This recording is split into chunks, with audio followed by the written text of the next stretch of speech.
I was, oh, I was watching the clock.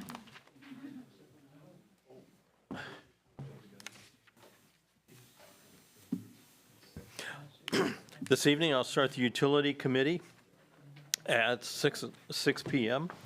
The first item on the agenda, I have to slow down, the Verdantis wastewater rate study presentation. Thank you. You're welcome. Oh, Travis. So I wanted to thank everybody for taking the time to come here today to watch me and Julie, myself, Alan Freiger, and Julie Harold here as representing Verdantis to talk about your water and sewer rate study today. So to start, I always like to go away with some key takeaway points, but I do want to start by saying the city itself, when we come in to do these rate studies, we typically are coming in to present double-digit rate increases at a minimum, in which it is not typically a friendly conversation in which we are going to be coming in stating that you need significant rate increases. I do want to point out the fact of how good of a job the city has been doing on all of their rate increases. This is one of the easiest rate studies we've done in quite a while in terms of the way that you guys have been upping the CPI increases for both rate studies, and it's been a great job by Mike and his team. We have some minor recommendations we would like to go into today that are going to tie into your rate study, but overall, we did want to start by saying you guys have been doing a great job overall on your rates and the utilities themselves. But with everything in this life, there are minor tweaks, so we are going to present some of those today. So to start off with the key takeaway points, we're going to start with the performance of your previous rates and how they tie in with your current rates, understanding some of the risk that comes into your day-to-day rate increases, what's involved in your rates, some of the things that tie into them, so that we can understand what the rationale is for the recommendation that we're about to approach you with today. So tying that into the goals, there are goals of everything in this life, starting with the rate study itself. Starting with the maintaining an adequate carryover balance. The goal is that we want to maintain about 6 months of carryover in our balance. That is for any emergencies or anything that could occur. And the next goal is to cover a majority of your fixed expenses. We're going to go into detail what fixed expenses are, but essentially the goal is to make sure that you're having a reasonable, equitable, and defensible rate study. That is making sure that you are not trying to make profit. You're being equitable in terms of being able to afford everything and being able to continued great operation and maintenance of the system. So we're going to talk about planning ahead, being reactive versus proactive. At the end of the day, being reactive is going to hurt you in the long run. That's going to tie into everything in our lives. So the goal is to be proactive, planning ahead and understanding all the things that could occur in the future and being good stewards of our utility. By being proactive, you're going to be looking ahead, being a good steward, and mitigating risk, which is the goal of every rate study, to mitigate risk. So I'm going to start here with a rate comparison to show what you guys are looking like compared to 2 other communities that are of a similar scale and number of service connections. So we're going to start with looking at the city of Aurora, which is actually fed through Cleveland. They do purchase their water. So what I want to start with saying is that not all rates are apples to apples. So there's various things that go into a rate, such as the number of booster stations you have, if you're purchasing water, the miles of main, etc. So when you're looking at the county of Ashtabula that has significantly more miles of main than you, it would be understandable that their rates are slightly higher because there's much more infrastructure items that they must encompass into their rates and planning to replace it, et cetera.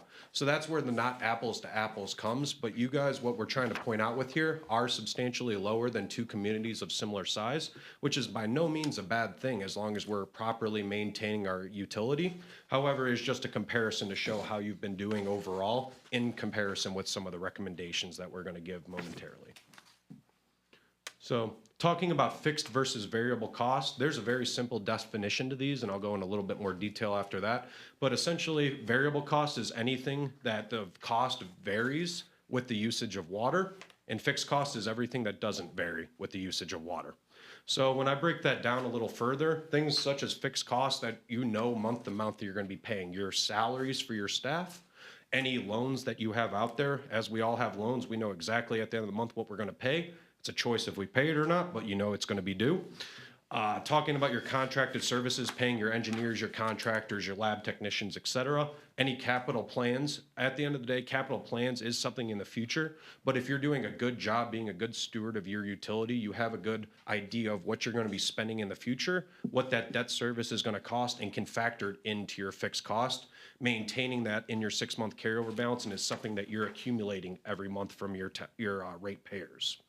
And then all the good stuff, permits, taxes, and loans, we typically know what those values are gonna be, their typical percentages, and you wanna factor those into your fixed cost as well.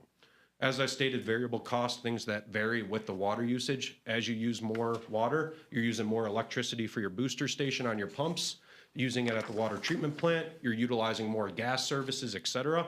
So as you use more water, in return, you're using more utilities to transfer that water across the system. Your chemicals, you're gonna use more treatment mechanisms as you utilize more water and vice versa. Maintenance and repairs, as you're using your booster stations harder, those impellers wear quicker, you're gonna need to replace things more quickly, such as if you're driving your trucks around for the maintenance crews, those trucks are gonna wear and tear quicker. And then any other miscellaneous items. So what we're trying to aim for, though, is 70 to 75% of your fixed costs to be covered by your minimum bill, so that you know monthly you are going to be getting that money and you're going to be able to pay at least 75% of those fixed costs. So that was the gist and the overall summary of the rate study. I'm going to let Julie go into depth here on a lot of the financials. So I appreciate everyone's time. Hi, everybody. Hopefully you can see me down here. My name is Julie. I worked very closely with the team from the city of Ravenna to complete this rate study. Before I jump into anything, I just wanted to give a shout out to the team that I worked with. Tammy, Tim, Bill, and Mike, just a few of the people here today. They're very cooperative and a pleasure to work with. So that being said, I will jump right into your utility fund for water. So here's a look at your current rates. There is a minimum bill charge dependent on your customer class as well as your meter size, and there is a demand charge that is dependent on your customer class. Each year, these rates are adjusted based on the previous year's Consumer Price Index, or CPI. So I collected revenue reports, expense reports, capital improvement plans, customer profiles, debt service schedules, all this fun stuff. And that all boils down to what you see in these tables here. We went back from 2019 and projected the budget through 2030. Now, just a reminder, we would like to see at least a 6-month carryover balance in order to help operate, maintain, and manage our utility, as well as plan for emergency expenses. And as you can see, the Water Fund has done a pretty good job of maintaining that balance. However, I will point out we do see a dip in 2026. This was due to some pretty significant capital improvements that we have planned to hit the books in 26, so nothing to be too concerned about there. And I would also like to highlight that profit is not the goal of these utilities. It's just to have enough money to be able to maintain our utilities and be a good steward of them. So here's a look at the capital improvement plan for the water side from 2026 through 2030. As you can see, like I said, 2026, some pretty hefty hitters that year, especially with the water tower. However, in the following years, we were able to redistribute some of these plans to allow for that carryover balance to build back up and get to a much healthier spot. And it is also important to note that we are anticipating earning grants each of these years to help alleviate some of these costs. So as Alan had mentioned, our goal is for our minimum bill to be covered by our fixed expenses at about 70 to 75%. Currently with the Water Fund, we're looking more like 40 to 60%. However, it is very important to note that a portion of municipal income tax is currently supplementing the Water Fund at about $1.4 million each year. And with that taken into account as well, you're covering more like 90 to 110% of that fund. So overall, with the Water Fund, you guys have done a very good job of upkeeping these rates. So we recommend continuing with those yearly CPI increases as you have been doing. And we also recommend conducting tri-annual rate reviews per asset management plan laws and requirements. And that's as simple as updating the rate books that we were providing with you guys, just checking to see where the carryover balance is, making sure that you have enough money in those funds and that you're planning ahead for future capital improvements. We also have a couple additional recommendations for the future. Now, these aren't urgent by any means. We're talking like a few years out. things to think about going forward. Our first recommendation would be to consider utilizing other indices in conjunction with the generic CPI you guys are currently using. So we have a couple listed up there that might be a little more applicable to your guys' funds and the expenses that you guys typically see. So for example, we have the water, sewer, and trash CPI or the industrial chemicals PPI. So those might be some to consider. And then our other recommendation is to consider reducing your reliance on income tax. Now, the water and utility funds are both what are called enterprise funds, which is basically a government fund that should be self-sustaining through the money collected from it itself, not being supported by external streams of revenue. So it should be self-sustaining. Now, currently, there is an ordinance in place in Ravenna that allocates a certain percentage of municipal income tax to go towards the water fund, which this is all perfectly legal. It's fine. We just don't typically see that, so we would recommend that you increase your minimum bill in order to cover more fixed expenses just to help reduce risk in case, say, the ordinance needs to be rewritten or those funds need to be reallocated. It's just safeguarding your utility. But overall, you guys have done a very good job at maintaining your water fund, so kudos to you guys. All right, so similar to how I just walked through the water fund, I'm gonna jump into the sewer utility fund. So starting off with the fun stuff, here's a look at your guys' current sewer rates. Now, similar to the water rates, these are adjusted annually based on the previous year's consumer price index. There is a consumption charge based on your customer class, and that's determined by the water demand pulled from your water meter. And there is also a minimum bill dependent on your customer class. So again, just like the water fund, all of these fun reports and documents that I collected all boil down to what you see here. And as a reminder, we like to see that 6-month carryover balance. So as you can see throughout the years, that carryover balance built up pretty good in 2025, and similar to the water fund, we see a dip in 2026. Again, this is due to some large capital improvement plans set to hit the books in 26. But I would like to point out that going forward from 2027, we see a steady decrease in that carryover balance. So just keep that in the back of your mind for a minute. So here is a look at the sewer capital improvement plans. Now, similar to like I said before, 2026, more of a hefty year, mostly due to the wastewater treatment plant hitting, along with some other improvements. You can see 27 going forward, that expense drops more, becomes a little bit more manageable, so that's good to see. Couple things I wanted to point out though. From these projections, we are presuming that Portage County will be responsible for 50% of the costs of the wastewater treatment plant upgrades. Now, we think this is a very safe presumption to make based on their responsibility in projects historically, as well as written agreements we've seen between the city of Ravenna and Portage County, and also their ratio of their average daily flow going to your wastewater treatment plant as opposed to what Ravenna is setting there has remained the same and is expected to remain the same going forward. So 50% we believe safe assumption to make. Another thing too we are assuming here is that the Ravenna's portion of those wastewater treatment plant upgrades will be serviced with a 30-year debt service loan at about 3.1%. So those are the numbers that you can see projected out. Like that's what the responsibility would look like. So reminder, 70-75% is our goal here for the funds as far as fixed expenses being covered by the revenue collected from your minimum bill. Currently with the sewer fund, it's looking more like 20 to 30%, which is a little lower than we like to see, especially in conjunction with that declining carryover balance that I mentioned before. So with that in mind, we are recommending a $1.50 increase to the minimum bill each year, along with the normal CPI increase you guys have been doing from 2026 through 2030. Now that sounds very confusing, so I have it broken down in a table here. So 2025 shows what your rates currently look like.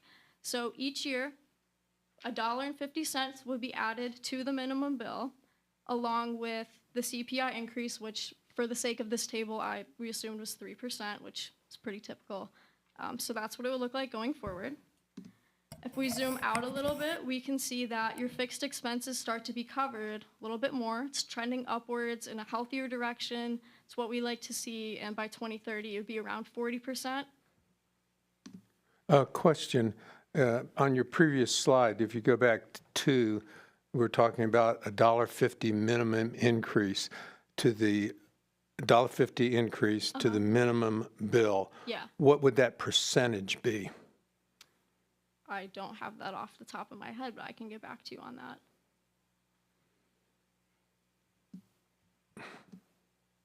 Okay, so here is what that would look like a little bit zoomed out as far as the budget goes. So we see that the carryover balance then begins to grow instead of decline, which is a good thing to see because then you can prepare for future capital improvements you may have. You have the potential to take on additional capital improvements each year. And it's also a good spot to be for that long-term loan you'd be expecting with the wastewater treatment plant upgrades. Overall, it's much more of a proactive approach to take, which, again, all about reducing risk and safeguarding our utility. So to sum it up, our recommendations are to continue with the yearly CPI increase as you have been doing. We strongly recommend that $1.50 annual increase to the minimum bill from 2026 through 2030, as I just went over. And we recommend that you conduct those tri-annual rate reviews in conjunction with the water reviews that you'll be doing. Now, for the sewer side, this isn't required by any laws, but it would just be good practice to go over these. Typically, we recommend you review each of these utility rates every 2 years, but at a minimum, every 3 years is absolutely required. And again, just additional considerations moving forward, nothing urgent as far as our extra recommendations go, but just consider utilizing those other indices in conjunction with the CPI just to make sure you're safeguarding your utility. And the way that we have our rate book set up, it's very easy to play around with the numbers and kind of project out how that would look to make sure that you guys are in a good spot. So, yeah, I'll hand it back over to Alan. Yeah, so to tie our key takeaway points back in again, and to touch on your question a little bit there, Tim, we mainly wanted to focus on the $1.50 increase for the minimum bill because it is to cover the fixed expense. The major concern, and we didn't focus too much on that percentage, is that the fact that your fixed expenses were going to be lagging based off the minimum bill, and the goal was to look at targeting getting the fixed bill and the minimum percentage up more so than the target percentage. Yeah. We believe your CPI increases has been more than sufficient based off our results. It was more so tied around the fact that we want to see that minimum bill increase to keep your fixed costs higher. Yeah, I just think looking at that as a percentage gives us A better understanding. better understanding of it. Just a quick calculation on it looks like the 150 comes out to about a 7%. That was my quick message. 7.6%. So if we're putting it up 7% each year for 5 years, that's 35% over that 5 years' time. And it also includes our CPI increase. That is correct. And so whatever that is added to it. So it just helps us understand it. And And I'll be happy to follow up with that Yeah. after this call tomorrow. Okay. And just to put it into perspective, Julie will be meeting with the staff on Friday to go over the full rate book and all of how to utilize it, et cetera, going forward for your use. So we will be turning this all over at the end to all of you. So tying that back into the key takeaway points, I hope it has been a good understanding of how the performance of the previous rates have been doing in comparison with your current rates. Overall, it has been a very good job. The fact that we have a lot of infrastructure improvements hitting the books shows that the bond for the previous wastewater treatment plant fell off. It's time for that to be due again. And on top of doing that, paying for that future loan, plus all the additional improvements, we are recommending some minor rate adjustments in these recommendations. And understanding all the risk that is involved, that is one of those recommendations with the $1.50 increase, showing that the risk that we saw, at the end of the day, it is something for you guys to do with, just our 2-cent recommendation. So just summarizing everything that Julie went into today, on the water side, we are recommending to continue with that CPI increase. That has been very sufficient for what you're doing on the water side. For all those that aren't aware, there has been an asset management plan law. That is something that Bob has to deal with and look at basically annually. That is a conglomerate of all your water documentation, essentially something the EPA passed back in 2017. Part of that is that triannually, you need to be looking at your rate study and implementing some form of we sat down as a group together and looked this over, checkbox kind of deal. So that is what we're recommending to continue with as well. On the sewer side, the continued yearly CPI increase, the $1.50 to the minimum bill for each year, as we stated through 2026. And then similar, it is not a requirement yet, but still a very strong recommendation in comparison to look at the rate review triennially on the wastewater side as well, in conjunction with the water side. So, in conclusion, though, you have all been doing a great job being a steward of your utility. Monitoring and reducing the risk going forward is our major recommendation to safeguard your utilities. And overall, it has been a pleasure to further continued work with the city, and we look forward to whatever more comes down the pipeline. So thank you, everybody, for your time on behalf of Julie and myself and Verdantis as a company. We are happy to take any questions that anyone has at this time. So it was alluded to that we're helping support our, I believe is the water side, with the tax, with our income tax. That is correct. Does this proposal serve to eliminate that revenue stream? Because that was your recommendation, but I didn't see how it was connected. We did not recommend, we just stated that that is not something that we typically see done. That is by no means an issue whatsoever. It's working for all of you. It is just something that we wanted to note that we've noticed we've not worked with, we've not seen previously, and just something we wanted to point out to all of you for your understanding. So the rates going forward based upon these recommendations would assume the continued revenue stream from our income tax? That is correct. The only other question I had, well, maybe it's more of a comment or observation. When you guys came and presented the last time, you came along with a $24 million price tag to upgrade our wastewater treatment plant. It sounds like in this discussion, the city of Ravenna would be expected to pay $12 million or the half. What I know they're fuzzy numbers. I don't know, but I'll use them just for the sake of clarity here. And that would be accomplished through bonds and loan, a 30-year loan? Yes, so Okay. we are anticipating currently, and Bob, you're probably familiar with WPCLF. It stands for the Water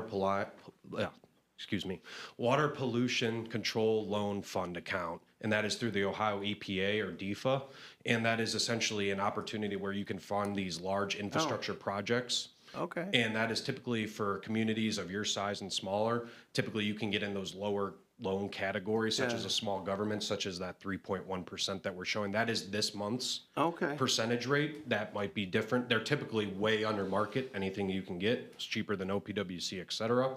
And this is the funding that we plan on going through. And you can adjust those loan periods from anywhere from 15, 20, 25 years. But the EPA is very flexible with combining other funding sources, cash, OPWC, whatever it may be. Yeah, because like I said, when you came and visited us last time, I think there was some discussion about whether or not the water rates would help pay for those upgrades, but it sounds like that's on a separate track. That is correct. After us, that is where the recommendation came to go through this so that we could evaluate that your rates were set up properly, and we do believe. The only concern is with you guys paying this kind of money over the next 30 years, is that's where the $1.50 increase comes from, because if another big project comes up like a Chestnut lift station or something, it might cause financial hardship potentially with that fixed cost. Well, I appreciate, I seem to understand this. I usually walk away from these kind of presentations a little foggy. So I appreciate the clarity, and I think you did a good job in analyzing our current rates and proposing some changes. Yeah, big round of applause to your staff that's done a good job, as we just came in and validated all the work that they've been doing, so. Great job. I actually could understand the way you put everything. A lot of times, there's so much data that comes in that I'm completely lost on the subject, but you both spoke very well, and we were all engaged, I think, with what you all had to say, so thank you. Appreciate everyone's time.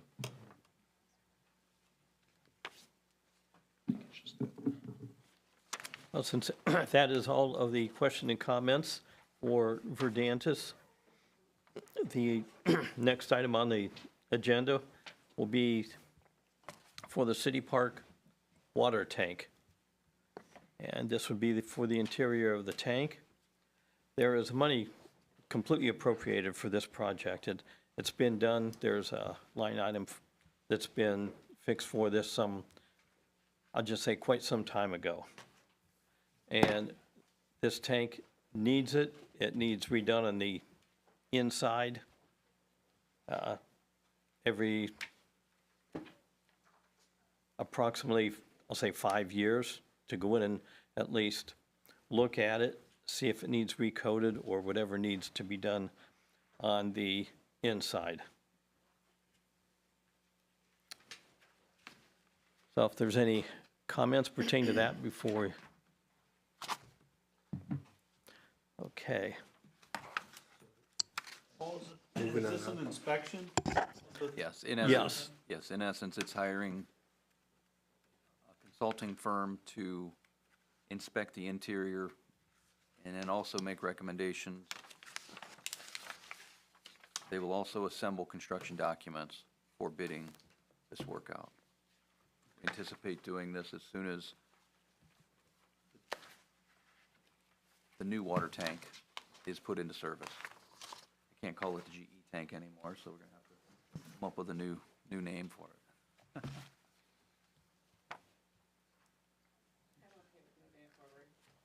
Okay, great.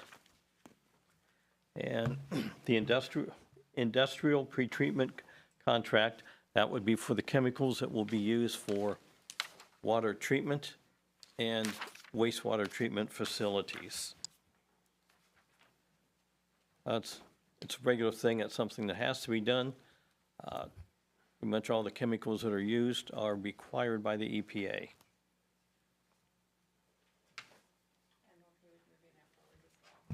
Great, thank you. That's a necessity. And the last thing on the list, I will ask if there is a management update for these articles. Well, just a comment on the presentation. It was a fine job that you've done for us, but you need to understand also that businesses do wonder about water supplies. I was at one place that the home base was in England, and we were there going over the procedures and everything with it, and we asked if there were any questions about it, and the people from Great Britain wanted to know why our water rates were so low. And I thought that was a strange question at the time, but they want to know that you can sustain it with the type of business that they have. So there's a kind of a hidden thing that goes on that we can benefit by maintaining what we're doing. That'll do for now. Paul, I did have Yes. a procedural question on this water rate projected increase. Is that something that's moving forward, or are we just talking about it right now? I don't think any, I mean, that's their presentation and proposal. I think it's going to have to come from the city, That's the their, official Okay. tracking sheet to start the process. And we'll have to update our codified ordinances and all that. Yeah. their suggestion to keep up with things and to stay ahead. Yeah, and I just have some questions about the rate increase of what it would potentially be of 10% a year for 5 years.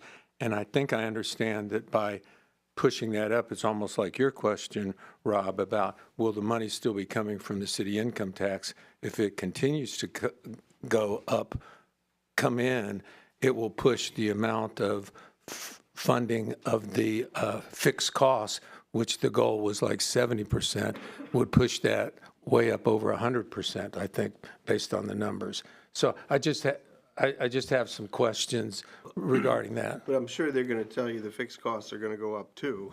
Right. Maybe not as Okay. high. Yeah. It sounds like the 150 is the catch-up. It's like a catch-up mechanism. If I may clarify, the municipal income tax is only attributed towards your water fund. There is no attribute to the wastewater fund. That is solely funded off your enterprise fund.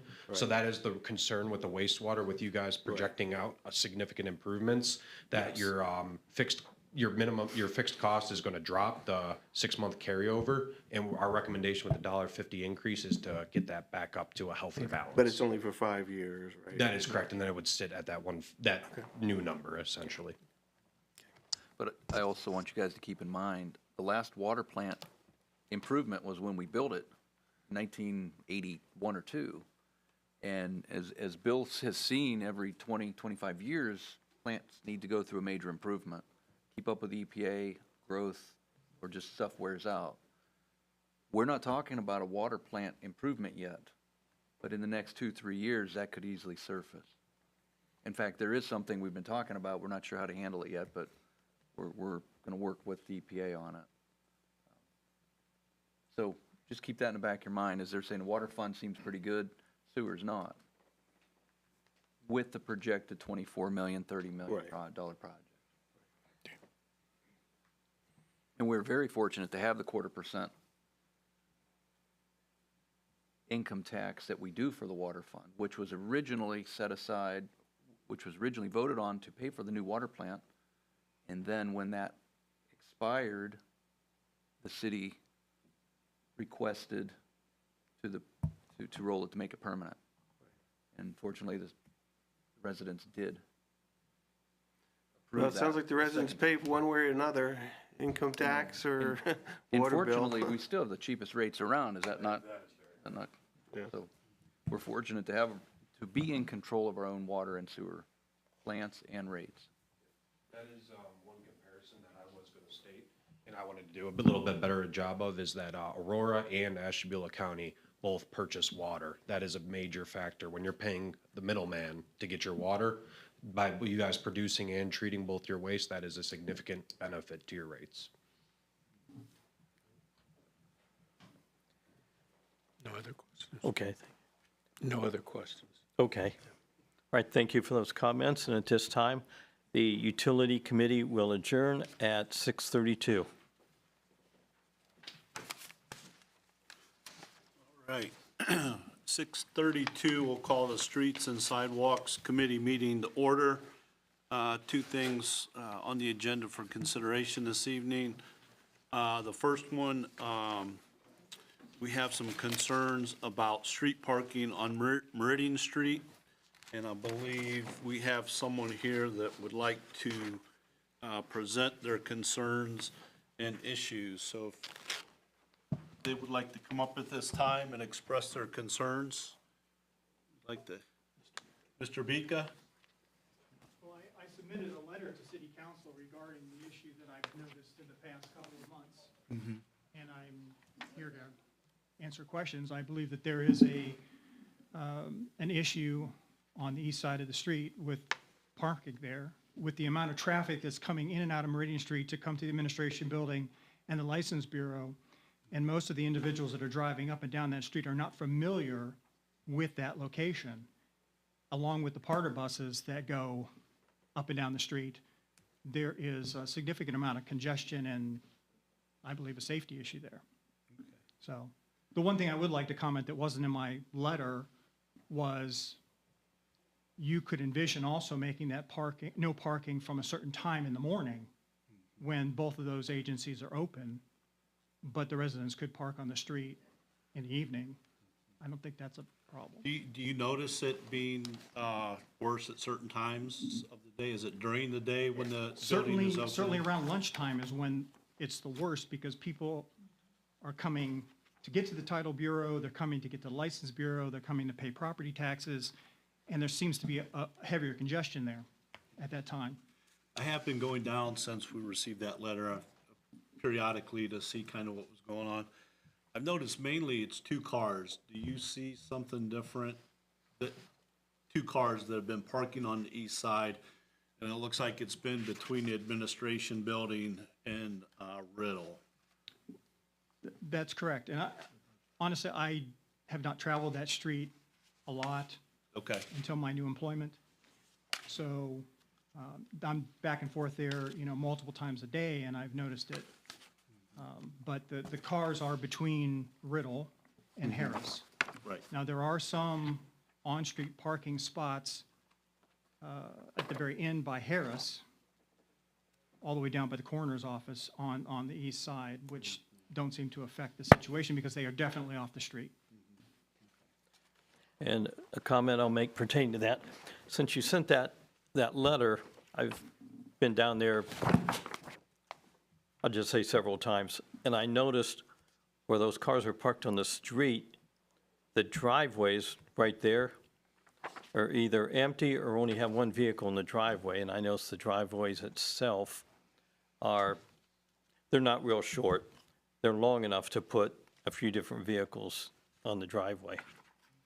I think we need to identify several of our streets in our area and look at the ordinances and, kind of see where they are, because I'm starting to see more of this where this is happening. And I think we need to, look to see where we need to put ordinances to make some of these places legal, not legal. And I do agree with it being safety issues, especially during busy times, because there are some areas that, we're finding out that it's not illegal to park on, say, both sides of the road, and it would be very dangerous if that would occur now, the way some of these streets are traveled and the size of them. So I think we do need to take a look at overall the city and some of our main roads and actually see whether or not we need to, fix some of these problems and create ordinances and make a lot of them no parking. So I appreciate you bringing this to our attention, because that area is very congested at times. Thank you. Yes. So I appreciate you bringing that to us. I don't think we'll take any action this evening. We will monitor that. I'll be reaching out to the police department also to see if there's been complaints of people parking behind driveways, accidents, things of that nature. And we'll address this again in committee next month as well with more information. Okay? Any other concerns, comments in regards to that spot? If not, the next item is accepting the Ohio USDF grant. Our shade tree was awarded another grant this year from the Urban Forestry Department. Jim Jenkins, our arborist, has done a great job putting that information together, along with Mr. Content. And we were one of 27 grants awarded this year. So it's going to continue to help us plant shade trees in the community. I know we've taken a lot down over the last couple of years from trees Utilities. dying and becoming dangerous. So this grant will help us replace a lot of those trees. So, good news. I do have a question, Matt, if I could ask you real quick. Sure. So are you guys going to do like an overall type possible study, not like a study, but to address some of these streets that are coming in that we're finding out that have no ordinances, whether or not we need to bring them to committee and talk about some of these streets to see, because there's some misconceptions out there without bringing some of these streets up publicly. But I think that we need to make a resolution and make them right. And, again, look out for the safety of the neighborhoods instead of just pretending we hear about them and then nothing happens. I think that there needs to be some serious consideration on these ones that we are finding that have signs up or don't have signs up. And I think that they do need addressed, and they need to stay in committee until they are resolved. Thank you. We'll again work with Ravenna PD and any residents that have concerns that could bring to us, and we'll take a look at those streets and go from there. We have a management update.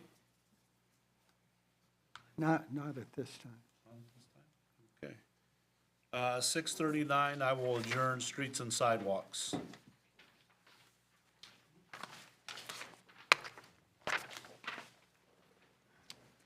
Okay, actually, we're ahead of schedule, which I'm surprised. It is 6:39, and I am going to try to keep this flowing. We do have a lot to talk about public health and safety, but I am going to call the Public Health and Safety Committee to order tonight.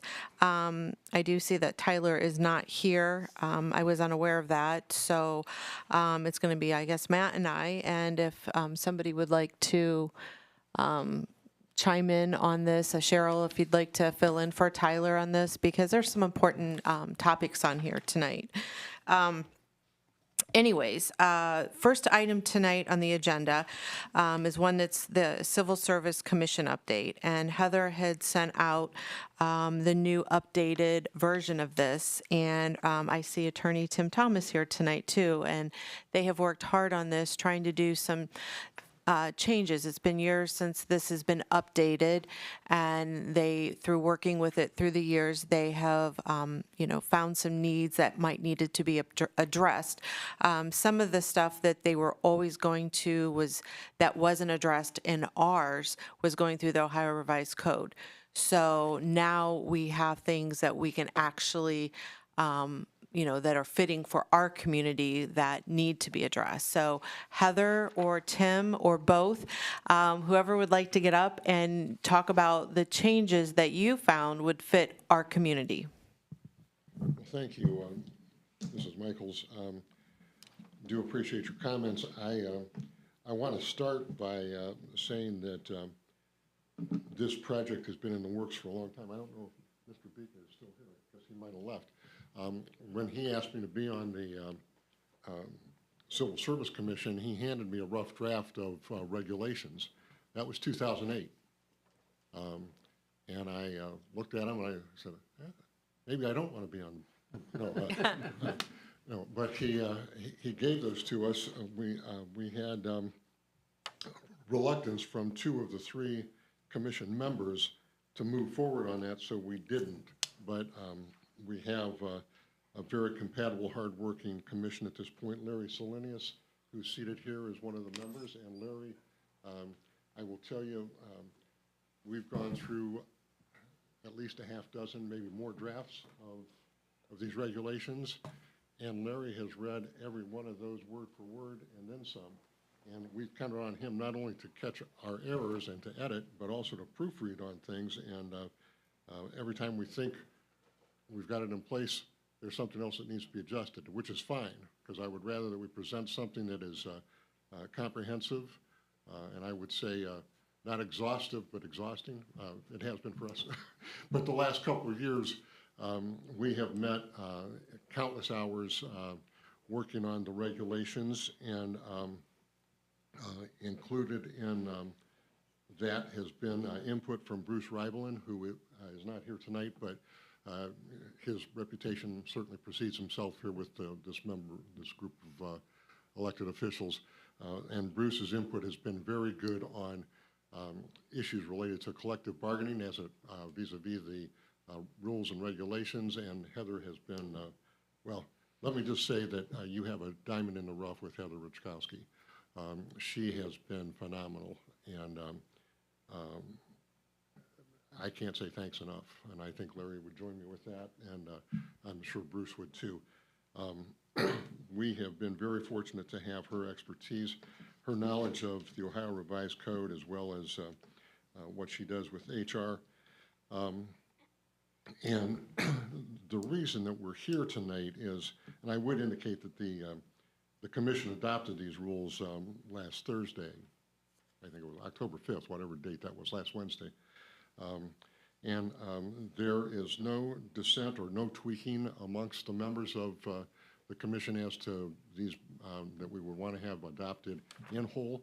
Obviously, it is your call as council to adopt those, and if you see defects or things that need to be improved, the commission is open to that. We had, I don't know how many hours of meetings regarding this. We also relied upon the law offices of Jonathan Downs. Jonathan Downs is probably the premier attorney in the state of Ohio for civil service rules and regulations. He wrote a lot of the Ohio Revised Code related to that, and we relied on his office on countless occasions to get legal opinions to make sure that what we were doing was correct. That included a 3-hour meeting with Attorney Downs, and everybody stayed awake during that meeting. But no, it was very informative, and it was comforting, I think, and Larry can add comments, or Heather can add comments, that we knew that we were on the right ground on things. And there were even some suggestions that we made that he felt were appropriate and should be done. Now, the reason that we're here is, you might ask, is why do we need civil service regulations? Well, because we can. That's the short, simple answer. That's not a good answer, but that's a short answer. The real purpose is that civil service, like everything else in this world, is changing. And the purpose in civil service, if you go back to the history of civil service in the United States, goes back into the 1870s. And in the 1870s, there was, believe it or not, corruption at national, state, and local levels. And so there were actions taken by Congress to create the Civil Service Commission on a national basis. The states followed through on that, and many cities and municipalities did that. The purpose in that was obviously to eliminate corruption. It was to make sure that civil servants were objective in what they were doing. There was no favoritism being played.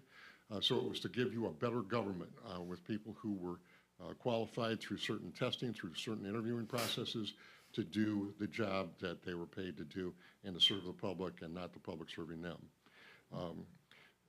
It was also based upon trying to eliminate patronage, which was a process where you scratch my back, I'll scratch your back type of thing in the appointment of appointed officials. And so that's the purpose in civil service. And I think all the members of the commission, and certainly Heather, I think would agree too, that that's what we want to have, because we want to have good public servants. And there's also protection for those people who are in the civil service who need that. So it's a balanced view of things to create a better, more efficient, cleaner government on things. And so that's why we come to you tonight asking for your approval of this. There are developments in the in civil service, some of which on a statewide basis took place in 2012. Now, I mentioned that I was handed a set of regulations back in 2008, so there were discussions back then, and the civil service law, like other law, is a dynamic, changing law. And one of the reasons for having local regulations is to give flexibility to the municipality and how they govern themselves and how they employ people. That being said, there are a number of things that we have adopted within the rules and regulations, and I'm trusting that everybody has an electronic copy or a hard copy of those regulations. Yes. And probably, Mr. Karras, you have things highlighted. I don't know. I'm just kidding.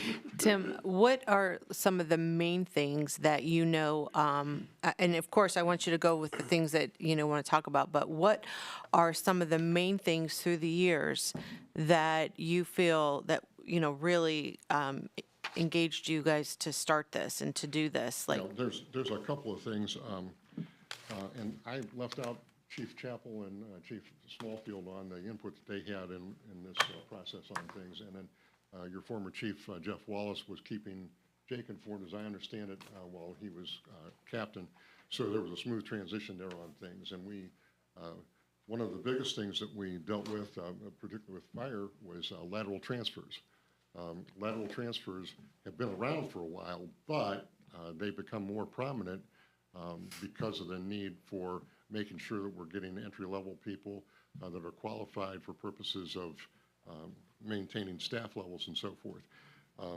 A lateral transfer is simply somebody who's taken the civil service test, has qualified in one municipality, and then can come to another municipality at the same level. And I will tell you the need for that is is pretty great at this point. The reason for that is when I first started on the Civil Service Commission, when we gave a test for entry-level police and then paramedic firefighters, we would have at a minimum 30 applicants. The last time we gave a test, we had 9. So it's becoming harder and harder to fill police and fire positions. And you'll see that the Ohio legislature is allowing police, or is talking about allowing police to be at age 18 rather than 21. And they're also talking about increasing the age where they can be hired to into the 40s. So there is a manpower dilemma there that I think is better served by the regulations that we're proposing tonight with lateral transfer. And I will tell you that the language for the lateral transfer is exact language that Attorney Jonathan Downs provided to us on things. And we had a chance to ask him, why this? Why do we need to do that? Can we add this? And he was very definitive in what he gave as far as opinions. That's one thing. There's another part of the regulations that I would highlight, because we don't have time to go through all of them. But the other is a promotional seniority credit. Promotional seniority credit was just allowed under the Ohio Revised Code. It's Chapter 124 of the Ohio Revised Code for fire, not police. And we looked at that and we go, well, why would it be different, or why don't police have that same promotional seniority credit? And so we're going to ask you within the context of these regulations to adopt that so that both the police and the fire department are treated equally in that regard. And I will tell you that if you want to look at those credits, you would go to section 8.03 on page 30 of the regulations that you have, and you'll see those defined. There is by state law a 20% credit given to veterans, but no other type of credit. And we had input from police and fire both relative to this, that they thought that there ought to be some type of credit given beyond that. And those credits are in the follow the first paragraph of 8.03, 5% for City of Ravenna residency, 10% associate's degree in a related field, 20% master's degree in a related field, and then the 20% stays. We can't change that. That stays. So veterans are protected in that regard. But you know, one of the things that we've seen, and my youngest sister is a retired RN with VA, and her campus was the stateside receiving station from the wounded from Afghanistan and Iraq. And I can tell you that veterans are deep in my heart, and we celebrate them tomorrow. So we would not look at taking away from that at all. We can't, first of all. But what we have seen at times is a veteran, you have to pass at 70%, and then you get 20% added to that. And we've seen some veterans move from maybe the 8th position to the 1st position. Is that right? I don't know. But we were thinking that some of these other credits would kind of level the playing field on things, and they're related to the qualification for the people who are applying. You want to have somebody who's educated. You want to have somebody who is a resident that has a stake in this. And the bottom line is that those other credits cannot exceed the 20%. And if there's a tie between a veteran and the others amassing credits, the veteran wins in that tie. So that's something that I wanted to highlight for you tonight. Tim, on that, on the credits, Yes. so if there's 20% for a veteran, 20% for a bachelor's degree, 5% for, It's 10% for bachelor. 10% for bachelor's and 5% for a Residency. resident. So a person might get 35%, No, the 20 cutoff tops. is 20%. 20%, Yeah, okay. I'm sorry, I didn't make that clear. Okay. Yeah. Do you find, Tim, that the testing that you're doing is preventing two good people as far as, like, I know some cities don't require test, or for, like, some people just aren't test takers, but it doesn't mean that they're not, good for the job. What about with like the test? Is that something we're still going to be continuing to do, the written test, or? Well, we're using the National Testing Service. Do I have the right agency? We had used Ramsey and Associates for many, many years. Her husband fell into bad health, died, and she fell into bad health. And we had some issues there as far as the structure of the testing. We had that in regard to dispatcher test. And Jake's familiar with that, but with Chief Wallace. And we actually took out questions that were, we didn't think were proper Appropriate. for that context. Okay. I was just curious because I with and I know fortunately we don't really have the problem as other communities, but I just wonder as far as the testing process, if that was something we were going to continue or what you thought about it. Yeah, So. we're going to continue on that. Okay. And then for promotionals and so forth, there are assessments that are done.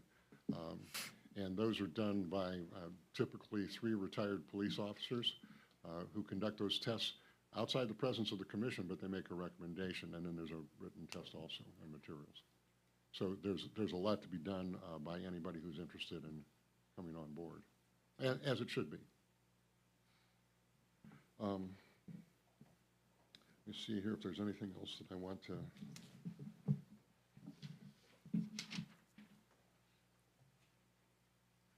I think those are the basic highlights of things, and I think that the law can be a straitjacket or it can be a liberator. And in my opinion, and I think this is shared by all of us who have worked on this together, we want the jacket off, but we want restraints on that jacket too. And I'm very comfortable with these. I think both of our chiefs are very comfortable with those. We've made ourselves available to both chiefs and former Chief Wallace during the course of these deliberations, and it has been an intense 2 years coming up with the final product that you have before you. So I'll be glad to take any questions. So what you presented before us, and of course, everyone still has time before the next meetings to go over, look at everything.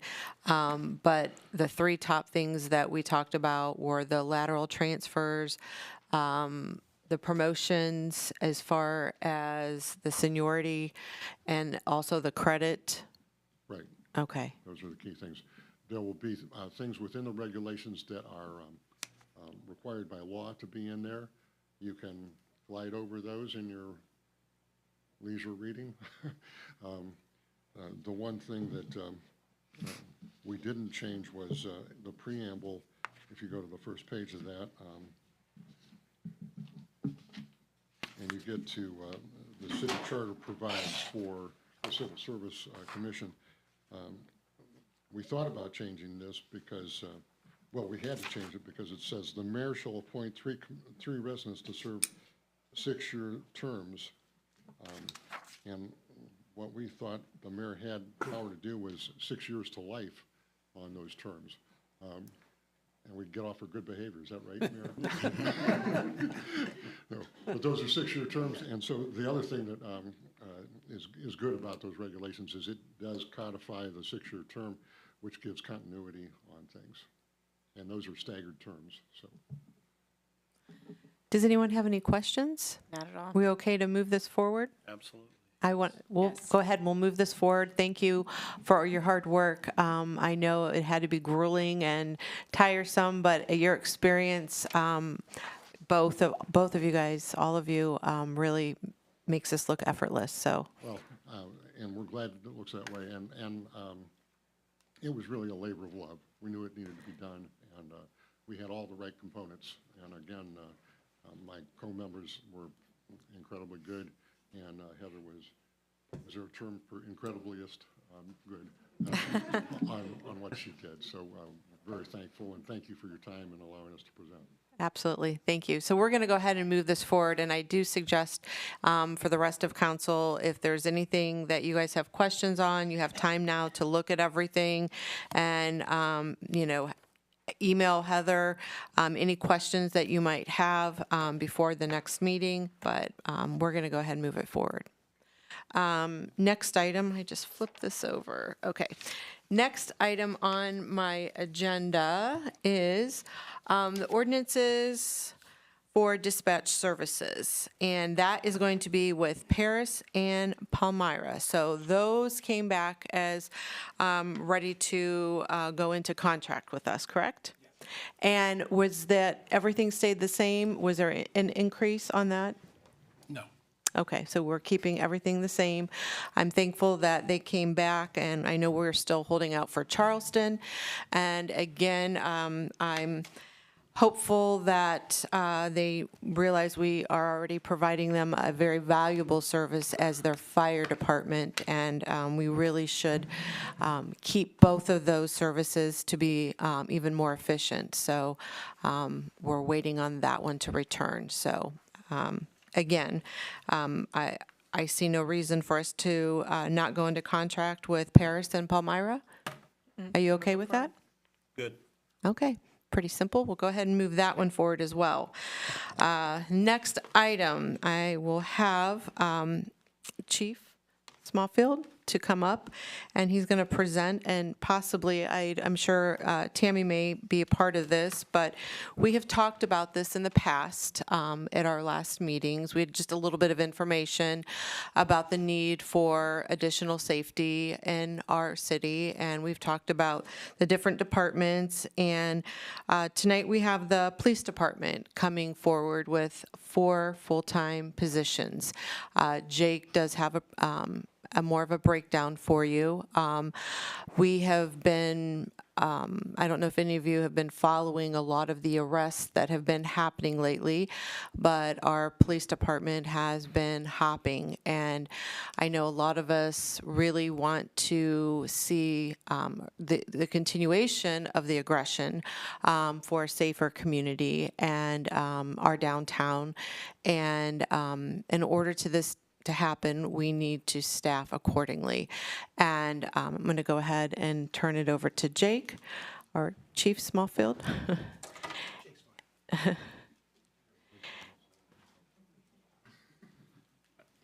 not often I have to move the mic down after falling on somebody. But I want to thank Mr. Thomas, first off. The educational 10% was something that, Chief Wallace and I discussed for a long time.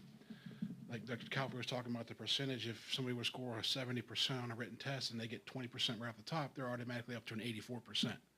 And as a college graduate coming out and trying to fight that and get a job somewhere, it was very hectic.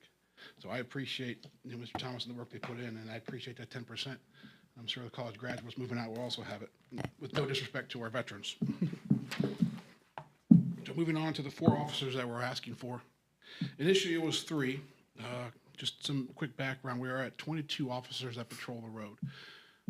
That's officers and sergeants outside of the captain and myself. The city's population is about 11,500, give or take, either way. In 2023, the department responded to 17,264 calls for service and made 986 arrests, including 304 felony arrests. Officers on our shifts, we're working with shift minimums probably the majority of our time, which is 3. Which in and of itself is a scary situation with just 3 officers.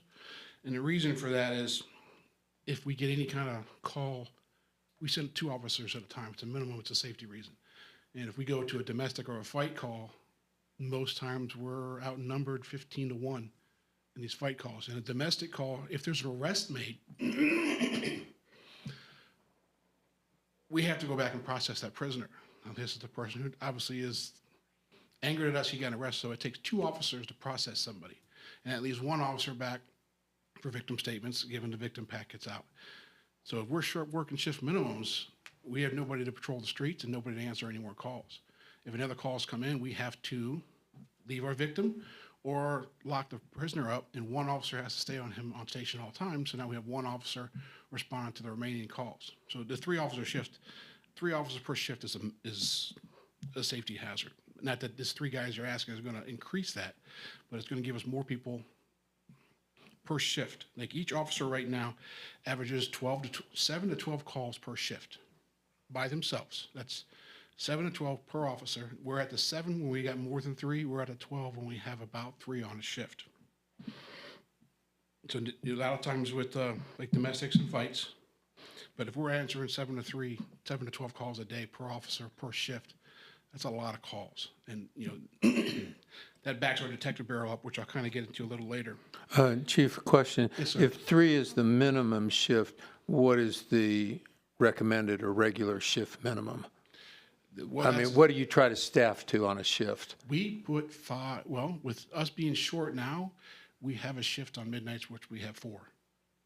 And I'm jumping a little bit ahead, but the problem with that. Okay, I'm sorry. I'll wait for fine, the no. other question later. Because that comes back to the overtime I want to talk about. And Yeah. Okay. how Yeah, we let do him that. present, and we're gonna, once he gets everything, then we'll open it up for questions. Okay, I'm sorry. That's okay, go ahead.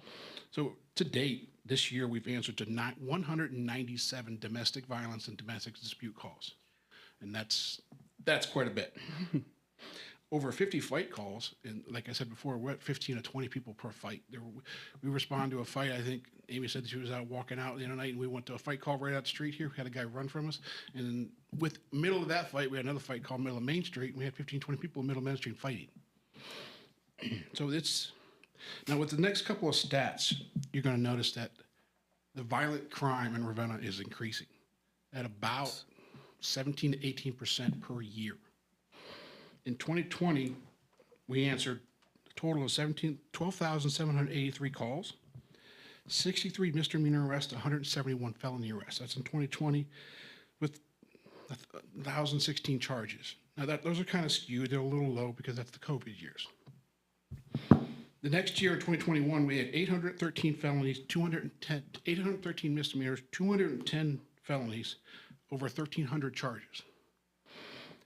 2020, 222, 762 misdemeanors, 242 felonies. So you can see the pattern that's developing here. Our violent crime is going up. 2023, 863 misdemeanors, 279 felonies. Now, the 70s are the violent crimes. The felonies are the violent crimes. 224, 681 misdemeanors, 302 felonies.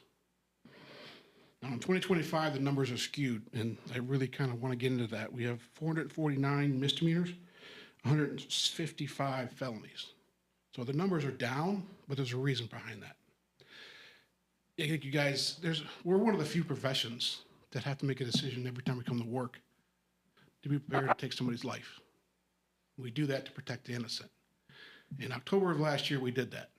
And that's something that doesn't weigh lightly on any officer, and it affects every officer that comes to work.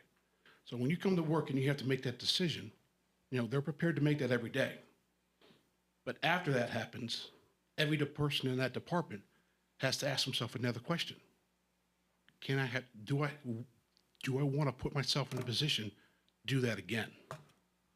Once you take it once, there's no going back from that. And everybody in the department asks that question. What if it happens again? 6 months later, almost to the date, it happened again to us. Now, those things can tear an department apart, but it's brought ours closer. But if that's happened twice in 6 months, the guys and girls, the officers ask themselves, can I do it again? Like, when's the next time it's going to happen? Is it going to happen on the next traffic stop? And maybe they don't make that stop. So our stats are way down because we're just coming out of that darkness. And that's a natural response. You're naturally going to slow down when that happens. So it's scary to see how high they would be if we weren't under that slowdown. The Ohio Chiefs of Police recommends 2.5 officers per 1,000 residents. That would mean our department should be at about 28. We have about 11 and a half, and we're at 22 officers. So we're the handout I'm looking at here is the United States average officer is 3.8 officers per 1,000. Now, the Ohio Chiefs of Police recommends 2.5. The average for the United States is 3.8 officers per 1,000. The lowest across the United States is Washington. They're at 2.21 per 1,000 residents. Ravenna, we are currently at 1.9 officers per 1,000. If we're fully staffed at 22, which right now we are not, We are at 20, which brings us down to about 1.6 officers per 1,000. And that's the scary part. We're below the national average, we're below the Ohio average, we're below the average. Mr. Calfee, our overtime is about 3,500 hours. Over 17, I think we're over 1,800 now, is just trying to get us to shift minimums. So we pay half of our overtime budget just trying to keep our shift minimums. Because we are at about 4 officers to 5 officers per shift scheduled. And when you calculate days off, we are scheduled and working with shift minimums the majority of the time. So the patrol, moving on to our detective bureau, which really is probably, I tell you, they're the best detective bureau in Portage County, but that wouldn't do them any justice. They're probably the best detective bureau in Northeast Ohio. Our detective bureau has not lost a case since 2016. And those are difficult cases. We have convictions on the drug dealers who provide drugs and the people overdose and they pass away. Those are very difficult convictions, and some prosecutors won't do that. We fought with our prosecutors. We're one of the few departments that go out and investigate and charge and convict the drug dealers. We have a detective bureau of 2. We just brought, since one of our cadets just started going on the road, we decided to move a guy back up into the detective bureau to help, because currently we have 88 open cases in our detective bureau. We have, just this year, we have 34 sex cases, 11 gun cases. Now, these gun cases are a discussion in themselves. We have the shooting at the judge's house on Madison Street. These aren't just one active shooters. We're learning that was 4 shooters in that car. So BCI says to properly investigate a shooting, it takes 350 man-hours, and that's their team. We have 2 investigating that shooting alone at 350 man-hours with 4 shooters. We've got 1 who's admitted to it, and we're working on the other 3. We know who they are, but unfortunately, every day another case comes in. So we move on from that. We're working on another 4 drug houses, which is a minimum, but we can only work on so many. So we have like the sex cases, which include ICAT cases and rapes, and those come in at an alarming rate. And trying to tax 2 officers. When I say 2 officers in our detective bureau, it's a sergeant and a patrolman.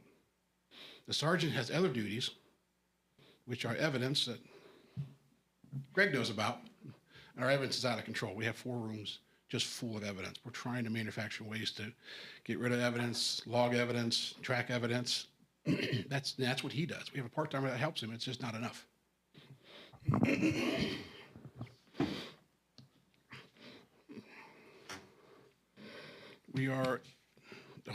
Here's an interesting stat about that gun, the two of the guns that were involved in the judge's house that got shot at, which everybody knows it's a very serious. You shoot at a judge's house, we kind of take that seriously, as do the judges.